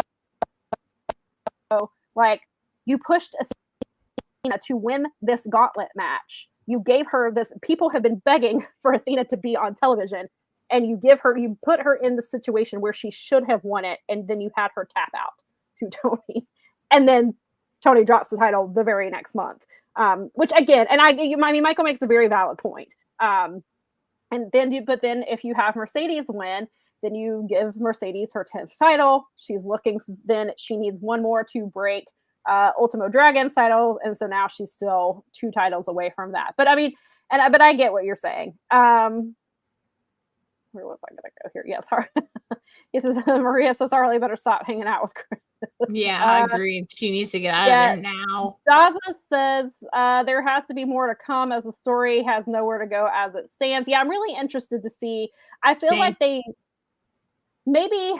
don't know that they put the same level of preparedness into the story that they did with Toni and Mariah, Toni and Luther, because so, and I don't know, because obviously they had RJ City on this one. I don't know if he's involved. RJ has been involved in the Death Rider story. So perhaps they do have RJ kind of stick with the women and he helps, maybe he writes whatever they're doing with Chris. Maybe RJ is involved with this because he has been involved in the Death Rider story as well. So it'll be really interesting to see how she is treated as a women's champion and because everything with Toni, obviously, like, that storyline was Tony Khan's idea. And then they kind of went with it and they worked together, obviously, to collaborate. So I don't know if that kind of detail is going to be put in the story with Chris and how that happens. So maybe it's RJ who is helping Chris with, is writing with this storyline. So it'll be really interesting to see how they do this.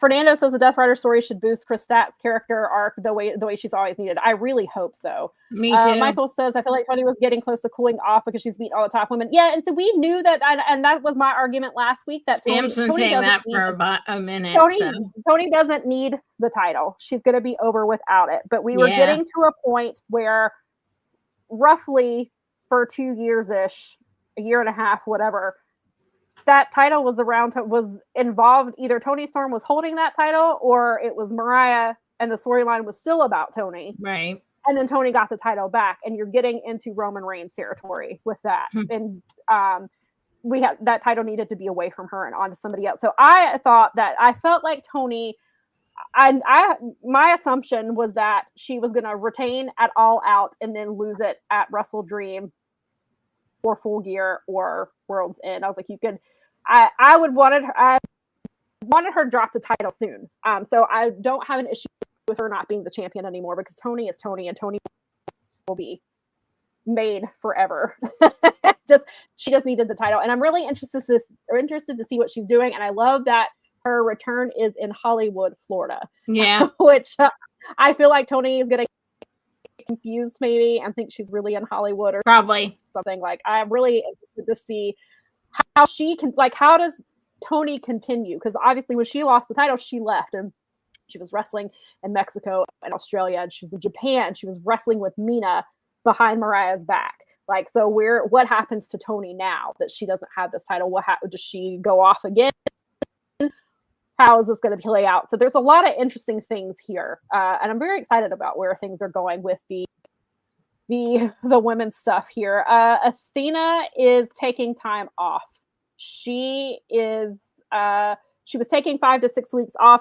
We were saying when we found this out, we don't know if when she was taking the time off after the pay-per-view, if that's when the 5 to 6 weeks started, or where, so I don't know exactly when she's coming back, but she was taking time off, which again leads me to believe she's holding that title till after Final Battle, because Final Battle is 5 days before the 3-year anniversary of her winning the title. You've gotten her this close, you might as well let her hold the title for 3 years exactly, or over. So that's where I think it's going. Nikki said that she thinks it was designed to be more of an upset than with a 4-way rather than just a typical one-on-one. I guess that's what they were thinking. And I kind of think that's probably it too. Toni and Technicolor. Agree. So it's going to be really interesting to see how this plays out. And then while we're talking about the women, we'll go back and talk about some of the other things that happen at All Out. But we got like a barrage of things that happened in the women's division in the last 8 days. I'm happy about it. It just kind of came out of nowhere. So we have a new women's champ. But now we officially have on Wednesday, Toni's big announcement was the unveiling of the women's tag team titles. Finally, we finally got those titles. We don't know anything else about them. We don't know if it will be a tournament too, which knowing that Tournament Toni Tournament Toni's probably about to be in full effect. I feel like we're going I'm sure. We're going to get a tag team tournament. That man loves his tournament. He loves tournaments. It'll be interesting to see who's in this tournament when the tournament starts. Is this going to start in time where we crown champions at Wrestle Dream? Does it start at Wrestle Dream and then you've crowned somebody at Full Gear? Like, where are we starting this? Because as I joked on Wednesday, was who gets crowned first, the AEW women's tag teams or the ROH pure champion, because ROH had their first, they started the tournament at Death Before Dishonor on August 29th. It is September 28th, and they have just now had their second tournament match. We are still in round 1. They went nearly 4 weeks between tournament matches. Wow. I haven't had a chance to watch ROH this week, so I assume Billy Starks defeated Olympia, who was the CMLL wrestler, and has had one match on ROH television. I assume Billy won that match. But that's where we are with this tournament. Nice. So at this rate, we might have women's tag team champions before we have women's ROH pure champions. So, what are your thoughts on the tournament, and who do you think could be the inaugural champions? This is a tricky one, although I did like the suggestion of maybe Toni and Alex Windsor. I think that Toni maybe should be in a tag team here to at least help. If they're going to go tournament route, at least help the situation. I don't know if she should necessarily win it. If she's going to be in a tag, it's Toni and Mina. Okay, well. That's who I would guess. It would be Mina, most likely, because that's her girlfriend. And they posted about Mina actually posted about the title. About the but didn't Mina just announce that she's going to be doing a thing with Stardom? And I'm not sure. I didn't feel like she may have, and I missed it. But we don't know when this tournament's starting. Fair. We don't know when they're doing we don't know that yet. Maybe she is going to be in Stardom and miss it. But I'm not sure I like that. I don't necessarily know if that's the route I would, but you're going to have to, it needs to be something serious. So either organically, we need to see like some of these gals like who are already doing stuff, or, I'm not sure who it's going to be. I really kind of wish that he had announced the belts on the pay-per-view, but I know you need stuff for Dynamite. I like it. I don't have an issue with it because there was so much happening on the pay-per-view that I felt like it needed its own thing. Yeah. But I'm not really sure who I would put. We finally have a wealth of awesome ladies that could really do what I've been. That's why I said last week. when I've been saying, the multi-women matches have been to set your foundation for a tag team division, because you've got these tag teams that are competing, they're building storylines, they're building rivalries. Like it's hard to bet against Megan Bayne and Penelope. I like that team a lot right now. They are a really good team. You need Megan. Megan has pulled off since you brought her in. Perhaps making her inaugural tag team champion is something that you should do with Megan Bayne. But then you also have Ty-J, who are the first official women's tag team. Like, they've been tagging together for years. Anna Jay has been begging for women's tag titles for 5 years. She was so excited on Twitter the other day. She kept tweeting about it. And she was like, I'm sorry I'm getting annoying, but I've been asking for this. Like, this is what Ty wants, these titles. And they did this. See that. That'd be a great first championship. They put them on Collision last night to let them talk about it, which I think was really smart.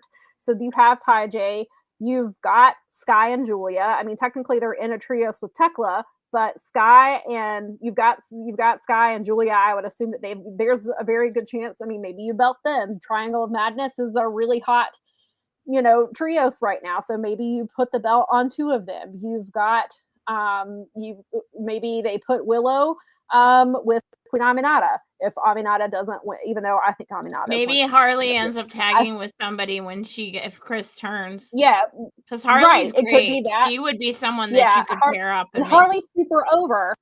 They're going back to Australia soon. There's that. Alex Windsor is an excellent choice. So maybe they put Alex with somebody. Maybe it is Toni. Or maybe you've got. I do think Queen Aminata is probably winning the pure title, because of the story that they've been telling since February with her and Serena Deeb. So I think Aminata is likely winning the pure championship, but Crash made the point that maybe it's Aminata and Hayter. That's good. I could get with that. They certainly could go that route. Heck yeah, that'd be fun. Michael said now he needs Ty-J to win. I mean, and so they've been around a really long time. They've been together. You said it. You've got Athena. Athena has even made a play at Mercedes and said maybe they would like to tag team together. And Billy was like, wait a minute, we already said. And she was like, calm down. I'm just figuring things out. So, I mean, maybe that's how Mercedes gets. I mean, would not be the greatest, but maybe Athena gets title 10 by becoming the inaugural tag team champion. She was the inaugural tag team champion in WWE with Bayley. So there is that. Maybe you find a way to bring back Nyla Rose to my television. Kid Bandit suggested herself as Nyla's partner. And so, which has been great. A lot of indie wrestlers have been like, hey, let's go try to win these tag titles, which is fun. I like that the indie women are getting involved in this and hey, we want to be part of this. So because they brought in outside women before to compete in tournaments. You could do Yuka Sakazaki and Riho as a tag team. You could do who was it? There was somebody I thought of and it has already left my brain. I forget who it was now. That could be a tag team. And then Laron says Alex and Jamie makes sense. Yeah, Alex and Jamie. God, that'd be awesome. Forced they'd be. And then you have Alex Windsor and Willow. That would be, and they have the W thing going on. They would be the Windsor and Willow. And then you've got Toni and Windsor have better in-ring chemistry than Toni and Mina, which that's a fair point. That's very fair. Nikki said, can they coexist as tag team champions? Talking about Mercedes and Athena. So I mean, there's a lot of possibilities here. We've seen a lot of it in the. As I said many times, once champions are crowned, they've got to have women to defend these titles against. Right. You need a good. You need a good. You've got to have the good foundation there to get started. And I think that they do. And so I think this is the right time. I'm glad that's finally happening. Yeah, that's who I was going to say, Fernando, was Shida and Riho. If I'm not mistaken, was it Shida and Riho that used to tag in Japan? I feel like I was reading about that recently, that they were tag team partners. Also, there's Emi Sakura and Mei Segura. They tag all over the place. They tag in Choco Pro. I would like Emi back on my TV as often as possible. I will take that too. Crash says his early shout is Queen Aminata and Jamie Hayter, Julia and Sky, Toni and Mina, Anna and Ty, Megan and Penelope, Stat and Carly. I don't think Stat's going to be in this. Stat's already a champion. I would not put, please do not. Yeah, I don't know if I put her in there, but I mean, I see your point, but I probably wouldn't put her in. Hate it. Willow and Alex, and he says Willow and Alex win, which is certainly possible. That'd be cool. Other team, I had thought about it the other day, and then somebody mentioned it in the comments. The other thing that I was thinking was the Vendetta, because that seemed to be where they were leading before, when Deonna and Taya were doing things. That seemed to be, they kept talking about this thing of ours, and then it didn't really turn into anything. So they could definitely, I don't think Deonna is winning the ROH Pure title because of the story stuff that they're doing there. So I could definitely see the Vendetta, at least even if they don't win the titles, I think they'll be in the tournament, because Taya, even though she is great with NXM and Johnny TV, they need to let her do some other stuff. Oh, wow. Yeah, that would be a great team. If they get Shuri back when she's not doing Star and stuff, Sheeta and Shuri would be a great team. That'd be awesome. And you've got, Billy Starks is, is the current, she's injured, but she is the current ROH women's television champion, but Mina is the interim champion. But I have not heard when Mina is supposed to be, when Red Velvet is supposed to be back. There was not a way, there was never a timeline for when they needed an interim champion. Michael says he hopes TK finds a way to get FWC, Hazuki, and Koguma from Stardom involved in the tag tournament. They've been hinting at coming to the States. Ooh, that would be really fun if we could get some Stardom women and some CMLL women in this. Would be fun too. Like, if you could get like Persephone, somebody we've seen quite a few times. If you could get, that would be a lot of fun to get some of the Stardom women in here. I like that, Michael.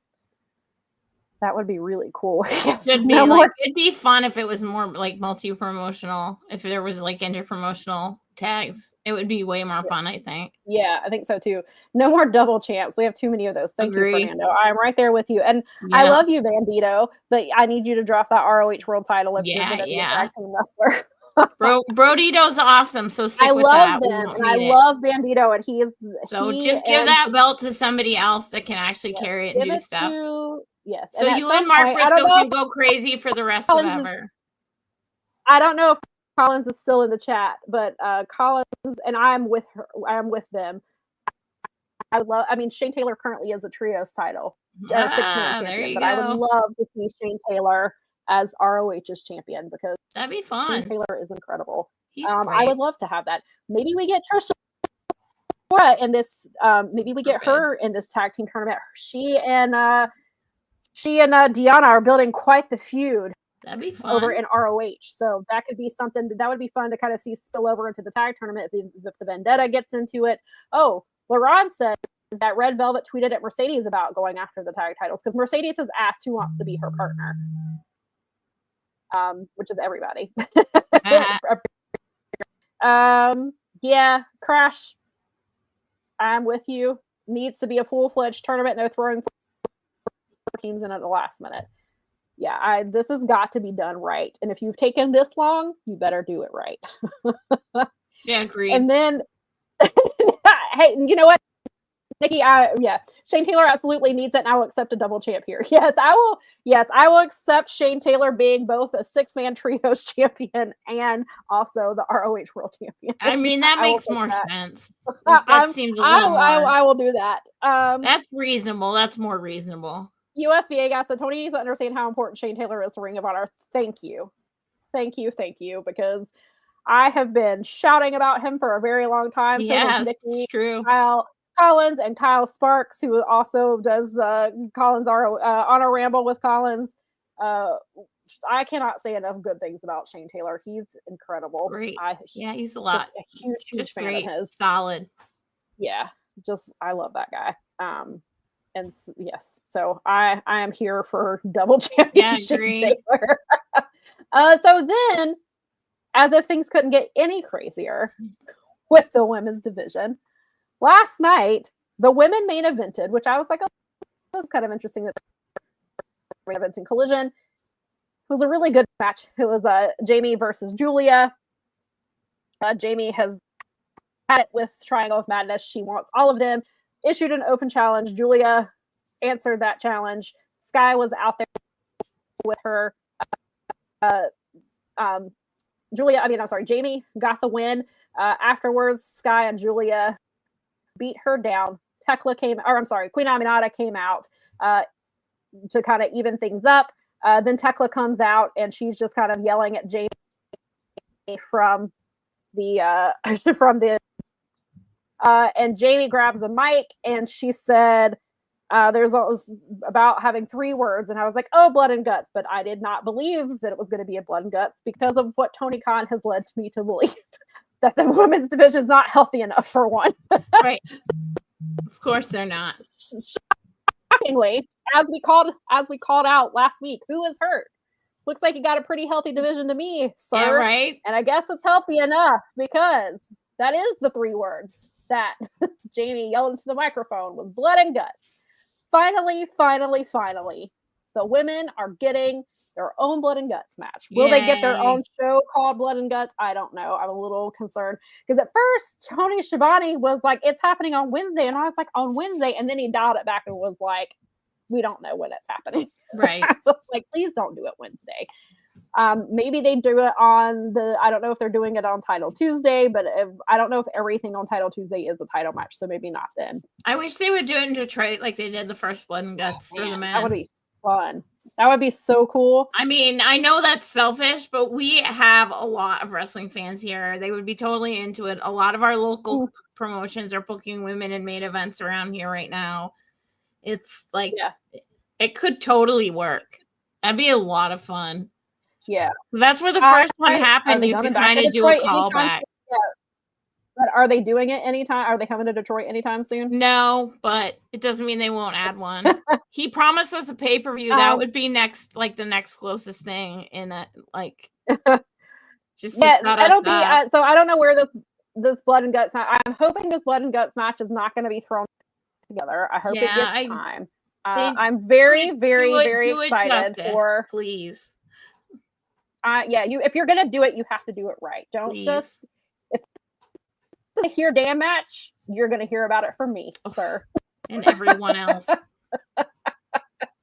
This has actually been something that people have been really for a long time. And I mean, not all kinds of people. Like, we've been talking to Jeff Hawkins about this since we basically met him. Yes.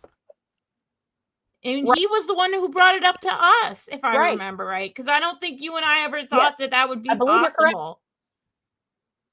Right. And Jeff Hawkins was our first DEI hire. He totally was. I say that every time. Equity hire. First, you honorary broad. We have equity here. Jeff Hawkins, first honorary broad. He was our very first honorary broad. Because he was not not in Vegas. Nikki said, we were not in Vegas. Nikki said that I was like, oh, well, look, TK booked the women in the main event on both shows so people won't be yelling at him for not letting the main event pay-per-views because they did women main evented both times this week. And Nikki said, joke's on you. We're still going to yell at you. Yeah, we still need, that's like the one box that's not checked right now. If they're going to do blood and guts, the last box to be checked, obviously, is the women's. There's 2 boxes that need to be checked. Main. And I mentioned last night, I tweeted about it, and it was like, because I went back. So a few days ago, I was complaining. I was fussing about the Well, I was fussing about the I think that's what it was. I was tweeting about because Blue Sky is where I tend to post about Dynamite now instead of Twitter. So obviously, I came to Twitter to talk about the tag team titles.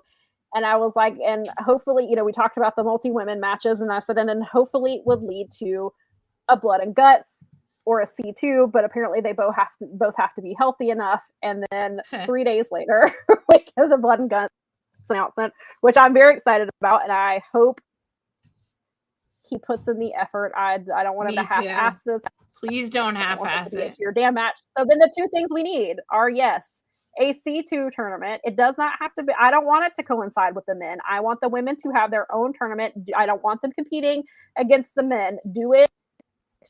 Let the men have their C2 in their normal time frame. Fair. You can do the women's C2 in the spring. You can do it in February, whatever. You can do it early next year. You don't have to do them at the same time. Please don't do them simultaneously. I would actually prefer you not to do that. But then the year of our Lord 2025, and we're going into year 6 of Dynamite, and women still have not main evented a pay-per-view, which is insane for many reasons, which we've talked about a million times. And so I don't want one without I'm not taking away. I'm super excited for women's tag team titles. I'm super excited for Blood and Guts. But my guy, you have got to let these women main event a pay-per-view. They can do it. You had your chance. I mean, you've had 6 years worth of chances, but you had your chance at Revolution when you had the Hollywood ending, especially when we got the shitty main event we got. You could have done it then. You've had plenty of time to let Toni do it. You could have had Mercedes do it. I guess it kind of would make sense to have Chris potentially be in the main event. Chris has been there. She's a day one woman. Let her main event. You're right. And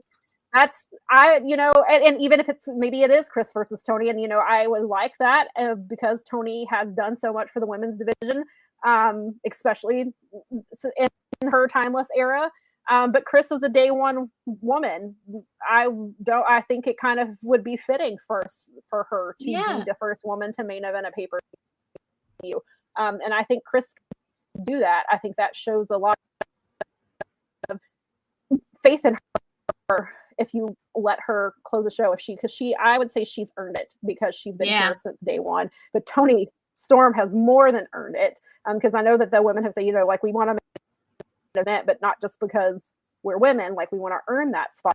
Mm-hmm. And they have done that multiple times. And so I think you can reward a day one woman by letting her main event the first ever pay-per-view for women. So that has hopefully we've got Wrestle Dream, we've got Full Gear, and we've got World's End before the end of this year. I would like it to happen this year. I need it to happen. So yes. Oh, I like that. I will come back to some of the other comments, but I just saw this one. Crash said he'd love to see an Iron Woman's match, a 60-minute time limit. Every pinfall Mercedes loses. every pinfall Mercedes loses the title. That's cool. I'm into that. I didn't even see that part. I just saw the Iron Woman. I was like, oh, yeah, let's do an Iron. Why we're giving these women all these first? I like it. I like the whole thing. I think I'm into it. I could get into that. That would be a lot of fun. Those are funny. When she unwinds, that's not the worst idea ever. Oh God, man! Her inevitable demise. I love Belt Collector Mercedes because A, it's cool as hell that a woman is doing it, and also because of all the people it makes angry. But God, when she loses them, it's gonna be awesome. It's gonna be so much. Her meltdown is gonna be epic. It's gonna be so amazing. I can't wait. I want her after she has her meltdown. Her and Toni Storm need to fight it out because both of them will be like it'll be like the battle of the drama queens. I'm into it. She's lost everything. Oh my God!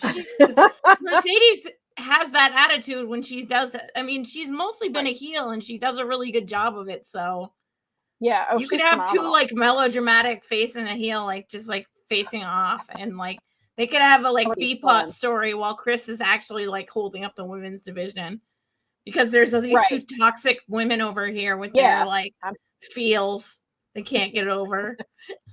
Right. They're obsessed with each other. I'm here for that. Lauren says that it doesn't need to be a watered down version of Blood and Guts. Amen. Give us the full experience we've been accustomed to getting with the men and just allow them to. You have to. Agree 100%. Lauren said those women's main events on TV need to be longer. The last night's main event was the 4th longest match on the show. Yeah, they got 11 minutes last night. Not counting the after stuff, but bell to bell, they got 11 minutes. Nikki said that she didn't see the last part either. Mercedes said, now wait a minute, why do I have to drop multiple titles? That would be a heck of a way to do it. That'd be funny. Because all the people she'd be like losing them to. It'd be kind of cool. Yeah. Oh man. Yeah, that would be fun. Because that could be fun. Michael says Revolution's main event decision is the biggest blemish on TK's record this year. Everything else has been either fair to amazing, but robbing Toni of Mariah of the main is an actual fumble. Michael, I am right there with you. I have been yelling about it since it happened. I was like, that Revolution would have been 10 out of 10, one of the greatest AEW pay-per-views they've ever done if it wasn't for that main event. And they knew it because they gave us like the match that we wanted the next week on Dynamite. Yeah, on Wednesday they did the Wednesday after they did what they should have done on the pay-per-view. They let Cope. If Cope and Mox had done that match they did on Dynamite at pay-per-view, all-timer. Right. All-timer. Yep. Or as some people say, that was the real main event. Toni versus Mariah is the real main event, and they will hear nothing else. But yeah, I am 100%. Yeah, that was kind of that was a layup. That one really was teed up to be like the main event, and it didn't. So here's one of the very near future ones having a serious go at that. Women can do it, and I hope that it happens before the end of this year, especially with all the momentum. There's a few pay-per-views left still. I mean, I know it's gonna feel like it gets to the end of the year really quick, because I always joke with people, as soon as you hit October, like Halloween time, I'm like, I joke, I've been going around telling everyone Happy New Year because that's how fast it happens. It's like as soon as Halloween hits, like I said, seems like bam. Yeah, so you've got Wrestle Dream, Full Gear, World's End. Chances, and Full Gear is usually a really solid, like that's a big pay-per-view. Yeah, usually. It's always been. Yeah, I would not be. I mean, that would be great. I don't think Hangman would have an issue, but I wouldn't be surprised if that pay-per-view was named for Hangman. That's where that joke started. If you were watching BTE back in the day, Full Gear came from a bit that they were doing. They named a pay-per-view, shockingly, they named a pay-per-view after a BTE bit. And so that's kind of I've been told that if it doesn't happen on television, it never happened, even because no one, there's still these like whole groups of people that don't like get BTE. I'm sorry for them. BTE is back, and you guys need to be watching it. And I think it's funny because it's like none of the BTE. I've heard a lot this week that like none of the BTE stuff ends up on Dynamite. I'm like, bullshit. It's all about the Budge was totally being yelled at every pay-per-view. Yeah, and that was on BTE. The whole naming him thing. Even though I was not a fan of the whole librarian's gimmick, that all started with BTE. Yep, that was on there too. A lot of stuff from BTE. And when they went heel, they stopped doing BTE as part of their going corporate. And as soon as now they've come back, they're doing BTE again. Yes. Yeah, they're short. Like they're like 14 minutes or under. They're doing the stuff like they're having money issues, or they've tried to go spend money. Then you've got like they're doing the stuff with Cutler because he was just like not having it because they were mean to him for a long time. And then that's how they built up Jack Perry's return, which we got at All Out. Remember they did the brass ring match, which was entirely based on the brass ring storyline in BTE. And then they had a brass ring match. That was like straight from BTE. Scorpio, yes. And who won that? Scorpio Sky, I believe. If I'm not mistaken, Scorpio Sky won that. Scorpio Sky was heavily featured on BTE. And BTE directly they have been hinting at they hinted at it first. We were right. Yeah. Those were Jack Perry's little hands that brought Luchasaurus back, which I said it then. Because I saw it and I said, those are Jack's hands. And Nikki said the same thing. And then they did the BTE bits where Jack called them and they ignored it. Then the following week, they were drinking. They had 6 bottles of Pepsi in real glass bottles. The week after, Jack sent them a knife that he made and said, use this the next time you want to stab me in the back. That aired on Monday. He returned on Saturday. And he reunited with Luchasaurus. We get to see the whole video of how he he brought Luchasaurus back and how he's no longer Kill Switch. He takes off, and then we see, he takes off the Kill Switch belt. We get Jurassic Express. We get Tarzan Boy. Everybody's losing their minds again for the day one people. We got. Oh no, that was a huge moment. That was freaking awesome. 100% on board with that. Those are the moments that I mean, in the end of the day, I have not yet disliked an AEW pay-per-view. There are some that are better than others, and superior for the reasons, but I never I never feel let down. It's 6 years now. I think the only pay-per-view that I have ever been disappointed by was World's End when they did the stupid Devil storyline. Yeah, that show was not good, especially by their standards. Yeah, but in the years, you have one pay-per-view. In that time, you should have at least one bad one. I mean, I'm trying to you thought of one. I couldn't think of it. That didn't. We try to pretend that didn't. So, because even the exploding barbed wire match, I know that some people are mad about that, but there were so many good matches on that pay-per-view, and the match up to that ending was awesome. So the match itself was great. It's just the pyro didn't work the way it was supposed to. God forbid there's actually mistakes that happen once in a while. Right. But the match itself was great. Yeah, it was. It's just the ending. And of course, that's what everybody remembers is the ending. Because again, because some people talk about with Revolution, you got that awful pay-per-view, and then you have, but that's when you have Swerve. I think that's when Swerve challenged. You have the ending with Swerve and Mox. But still, then people are like, well, they'll remember the Swerve. No, they remember that shitty match. Yeah, that's what everybody talks about. Which rightfully so. That's what they should talk about. You should not live that down. You should try to make sure you hold yourself to a higher standard and don't do that again. Don't ever do that again. But then, so of course, we get the return of Eddie Kingston. Yep. First match in 497 days, which was insane. I'm so glad he's back. He obviously needs to get his feet under it. A little rusty, which is to be expected. They had the tag match last night was not the greatest. It wasn't awful, but that's why they did the tornado tag match rules with Hook and Eddie versus Big Bill and Brian Keith. It's going to take a little bit of time for him. As long as I just want Eddie to have a microphone. I was so excited when I saw him come out with one, because I always know it's going to be something amazing coming out of his mouth. And then we even got Hook taking the mic from him and saying, I talked to Tony, this is the tornado tag match. So Eddie is back. We also got Pac, who I thought for a moment was Kyle O'Reilly when I saw the back of him because of the color of his hair and the length of it. I was like, why is Kyle O'Reilly here? And then I was like, oh, and they at the same time they panned around to show that it was Pac. And I was like, oh my, I was like, Pac, he's wearing clothes. What is happening?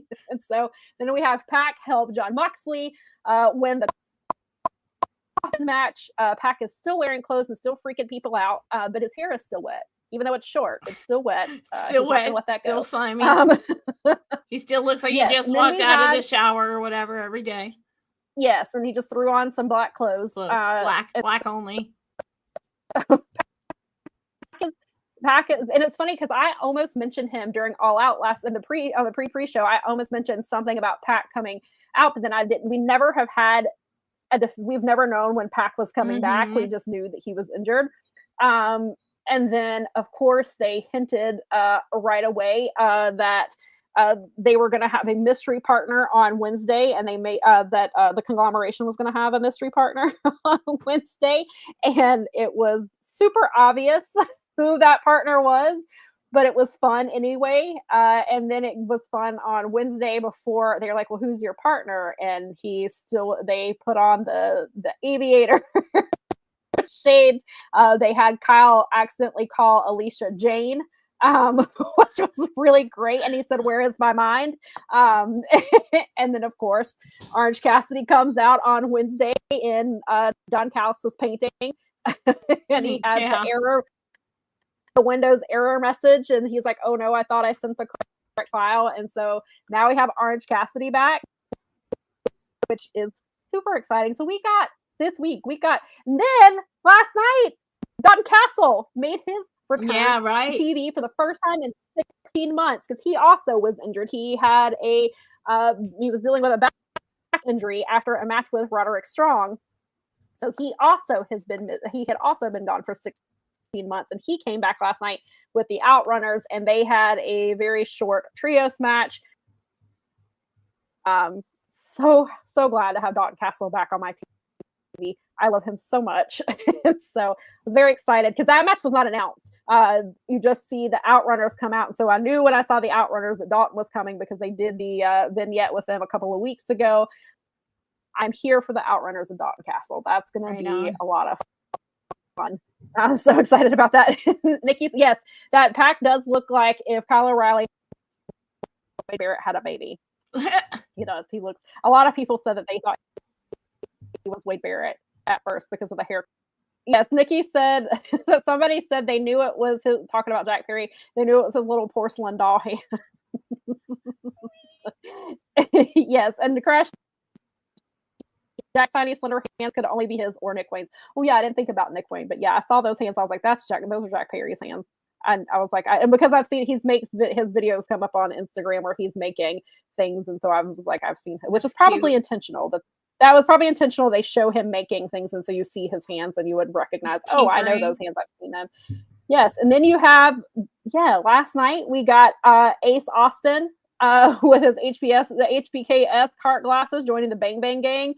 I'm glad they mentioned that Jay White is still in charge. Yes, I was very happy about the Jay White reference. I'm glad that Ace Austin and Austin meeting Austin. And he said, you can call me Ace if that's too confusing, which was great. I'm so excited for Ace and Juice. That'll be fun. Together. That they should were be a lot of fun. They were a lot of fun in TNA when that's right. Juice, Finn Juice they competed a lot against ACC. I remember now. They were both tag team champions. They traded the belts in TNA. Yes. Very excited for that. I remember now. You're right. I had totally forgotten about that. I totally forgot there was like a renaissance on TNA for a minute. Yes. Yeah, it was fun. It was a lot of fun. It was great. I love ABC. Like, I'm a huge fan of ABC. I love Chris Bay. Love Ace Austin. They were fantastic. And I was obviously a big fan of Finn Juice. So I'm very excited for that. Yeah, like I posted on Blue Sky last night. I was like, this episode of Collision had everything. I was like, we got Ace Austin joining the Bang Bang Gang. We got Dalton Castle's return. We got a mixed match. We got a mixed tag match. We got a women's main event, and we got a blood and guts women's blood announcement. I was like, this episode had all kinds of things that I loved. And we also got the very cool Toni Schiavone doing old school upcoming events promo for all the shows in Florida, which was really, really cool. Nikki said, way to go. I have the backbreaker. You fucked up Don's back so much he was gone for 16 months. Well, not great, but he's here now. Michael asks, thoughts on she done with AEW? If you could WWE, I'll let you answer that one first.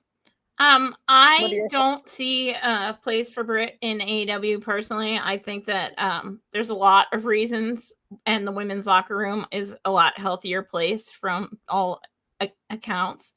Maybe, I mean, WWE is almost certainly interested in a gimmick like that, in a situation like hers.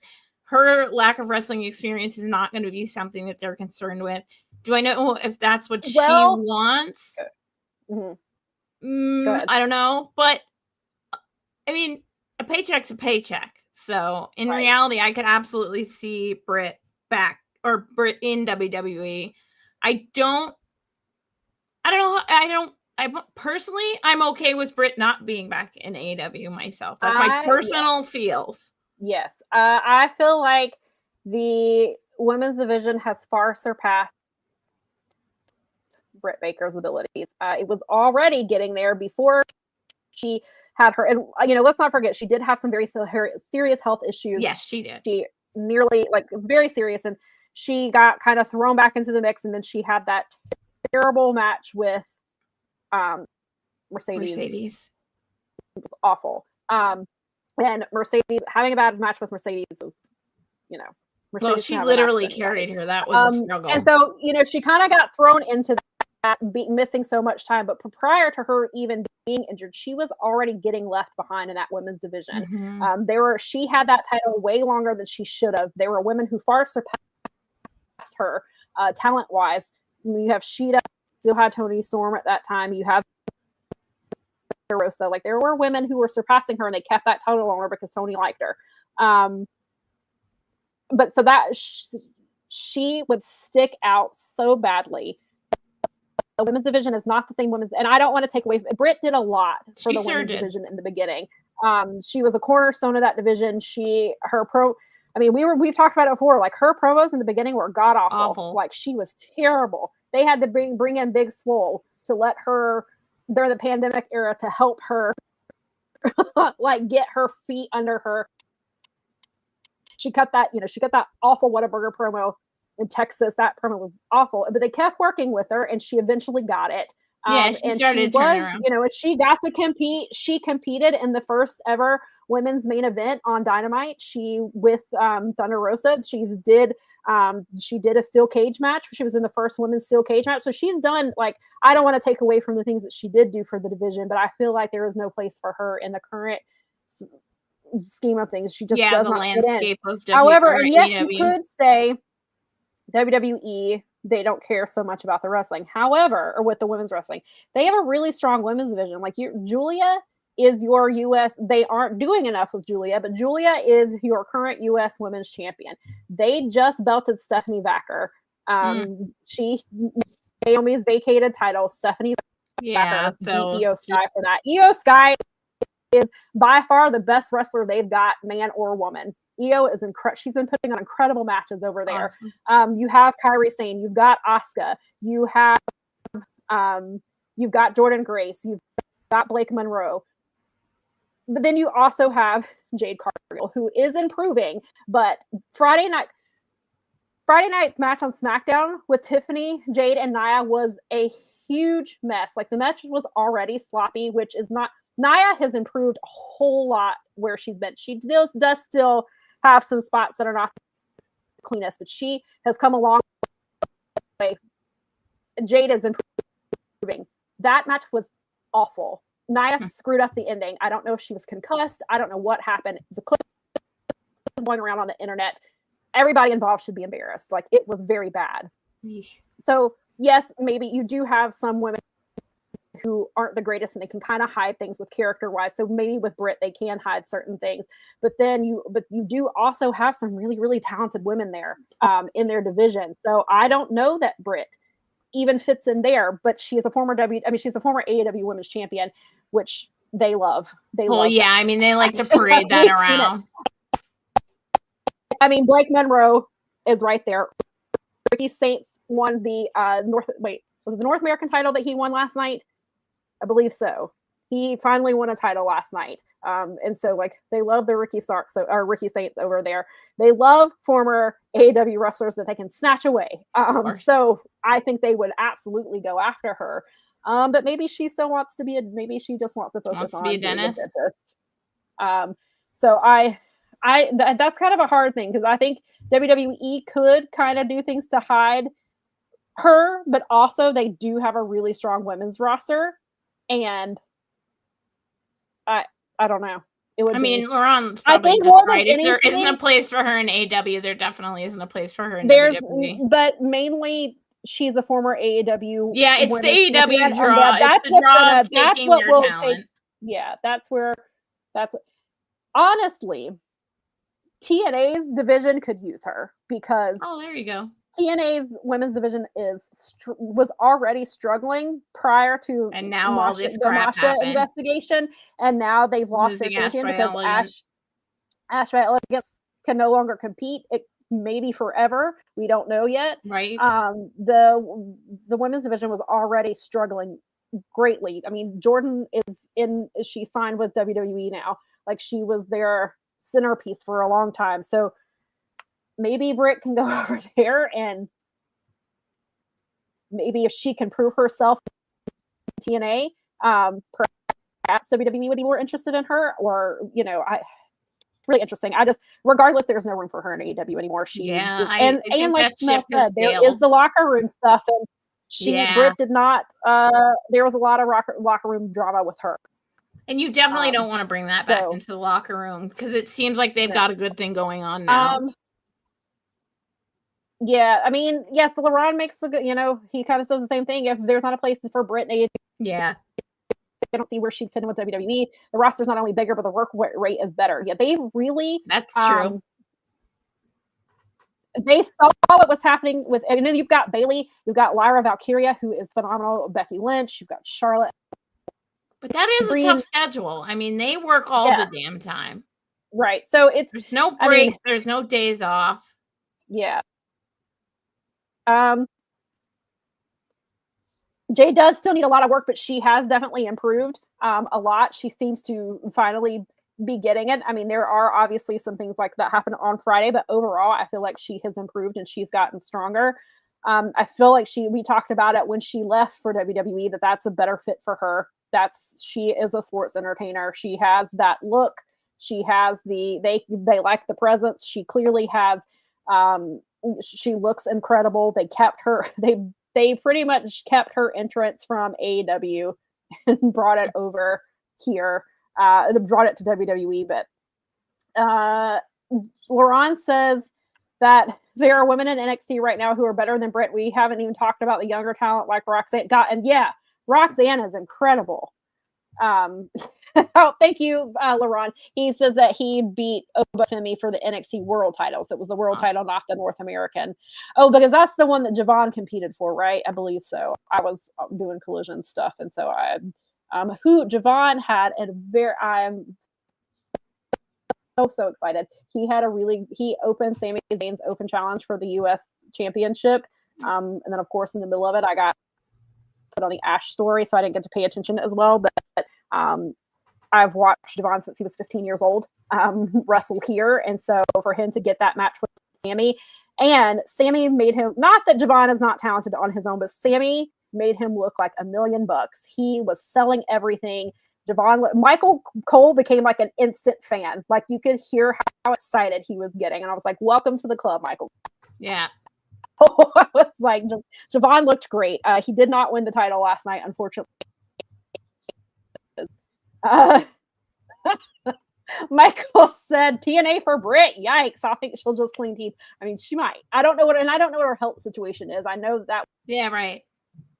Kind of, I don't know where maybe she's still dealing with that type of stuff. Yeah, Fernando. They did have the knockouts were really one of the best divisions for a while, and yeah, it was a mess from what I understand, and it's unfortunate that it's gotten like that. Britt could join WWE and still take TNA women. Yes, we can still take TNA's women / KO title and find herself full time in TNA. Strange times. Yeah, I mean, really, because of their partnership.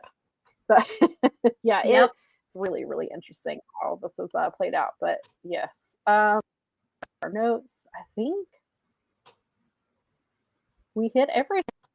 There was a lot to cover this week. I think we got all of it, which is thank you for being here with us, and thank you for new people in the chat. And even if you're not in the chat and you're watching, we appreciate you just as much. You can follow us. Obviously, subscribe if you haven't already. You can follow Fight Game Media. We're close to 4,000 subscribers on the network, so maybe we can get there in sometime in the next year. We're at like 3,800. If you're just now finding us, obviously we're here every Sunday and we talk about the wrestling we watch. There on Wednesday is the Dynamite show. Thursday, speaking of Strong Style, they're still Thursday, right? They do their live show on Thursday evening at 5:30 Eastern, and then they are live on the audio feed first thing Friday morning. Yeah, I knew there was a Friday thing, and I was like, wait a minute. Yes, that's right. The audio feed, because we are still running the audio. So if you can't imbibe of us on the YouTubes, we do also have the Fight Game Media audio streams. You can get it on all your podcatchers. Fight Game Media you can find anywhere you stream podcasts, or you can go to fightgamemedia.com.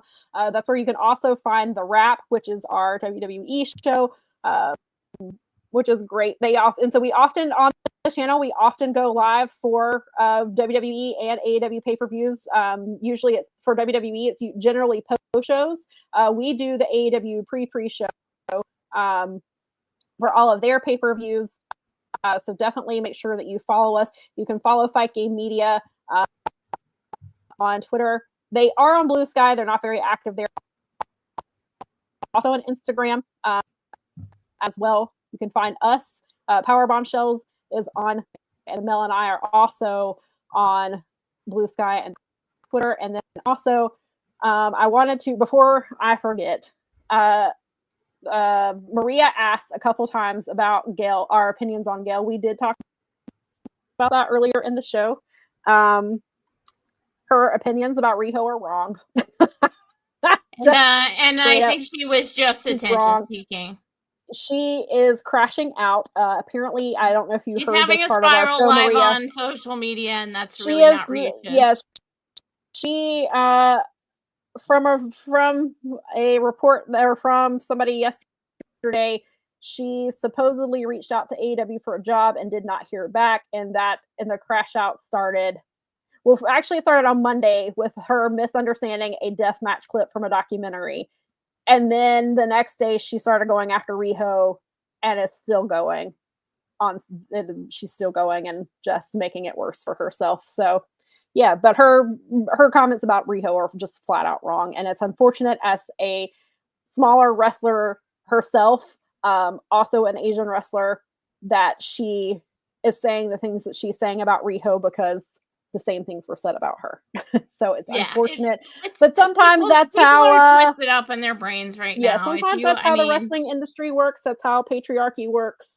Sometimes it's unfortunate. It's unfortunate too because she did do a lot for women's wrestling when she was wrestling, and backstage at TNA, she was a huge force behind the Knockouts division, and it's unfortunate that she is causing a lot of people to lose respect for her. Conducting herself this way on the internet. And she has, in 5 days, has become a grifter. It's just as she's doing. Feel out, and she's honey. Ignoring. It'll be cheaper and less toxic on your mental health to go actually just like hit up BetterHelp or a freaking local therapy situation. Like, go talk to somebody. That's way better for your mental health. Right. But then you can find lots of people who agree with you online, then you're just going to keep doing it. Fernando says, do you have any faith in the Macho Man? But yes, because of Kenan Thompson. Kenan Thompson is the one who was behind it. Cool. Watching that man for more than 15 years on SNL. Nikki was watching all that before that, and Kenan was on there. We watch Kenan and Kel. I think Kenan really loves pro wrestling. I feel like it depends on who they cast. I agree with Filthy Tom Lawler. It should be Juice Robinson. If they're casting a wrestler, I'd watch the crap out of that. Macho Man. Oh, I watched the ever-living crap out of that. That would be amazing. Me too. So if they cast a wrestler to portray Macho Man, I'm with Filthy Tom Lawler. It has to be Juice Robinson. There's so much crap in the world right now. Kenan. Give me that. Yeah, I don't. The only thing. Oh, very sad. I have the Braves game on, and Charlie Morton just threw his final pitch. He's retiring now, and I just looked up and they brought his family out onto the field. Oh, love that guy. Charlie's incredible. Oh yay. But yes, so. But yes, Juice Robinson, Kenan, I will trust. The only thing I'm kind of curious about, hopefully Kenan has seen the Dark Side of the Ring episode on him, because while Randy Savage is great, he also did some not great things. There's some things that need to be discussed. He broke into her house and put cameras in it. Yeah. And was not good. And just, Gorgeous George was like, other than that, he was great. He was a great, it's like, man. I love Carney's, man. Camera in your house to watch what you were doing because he is jealous of other men. So I don't know if they'll include that, but if you have seen the Dark Side of the Ring episode, you will hear that he was a little possessive, as you can see with Miss Elizabeth as well. Yeah. So I don't know if that part will be covered. So I don't know how true to, how much of this biopic, are we including all of it, or are we leaving out the not great stuff? So it depends, but hopefully Keenan will do it justice. It'll be interesting to see who they cast. Yeah, Nikki said he should have Danielle Fishel, who played Topanga on Boy Meets World, help with the movie because she's a huge wrestling fan. Right on. Yes. I did not know that about her. But yes, I believe. Yes, she was going to PWG shows, and she's been to. They've invited her to Raw a couple of times. I want to say she's been to an AEW show as well. She's a huge Leo Rush fan because she saw him in PWG and she was wearing a Leo. She was wearing a Leo Rush shirt. It's like so she awesome. knows them all. So, but yes. So I believe that we have covered everything. Also, we do have shirts for sale. You can, like our amazing logo here, you can have it on a t-shirt at oneradtee.com. Yep, that's right. And you can very they're affordable we're not and very awesome. awesome. But we both have shirts. Yes, they're comfortable. They're not too light. They're not too thick. We have them if you need some diversity in your wrestling merch, we do have them and in pink. However, if you have to have a black wrestling shirt, we still got you. Totally. So you can find them there, and you can find us here at Powerbombshells. Yes, and then you can find us here next week at 1 p.m. Eastern Time. Correct. All right. So thanks for hanging in there with you guys. It's often good to see you. See you next week. Bye.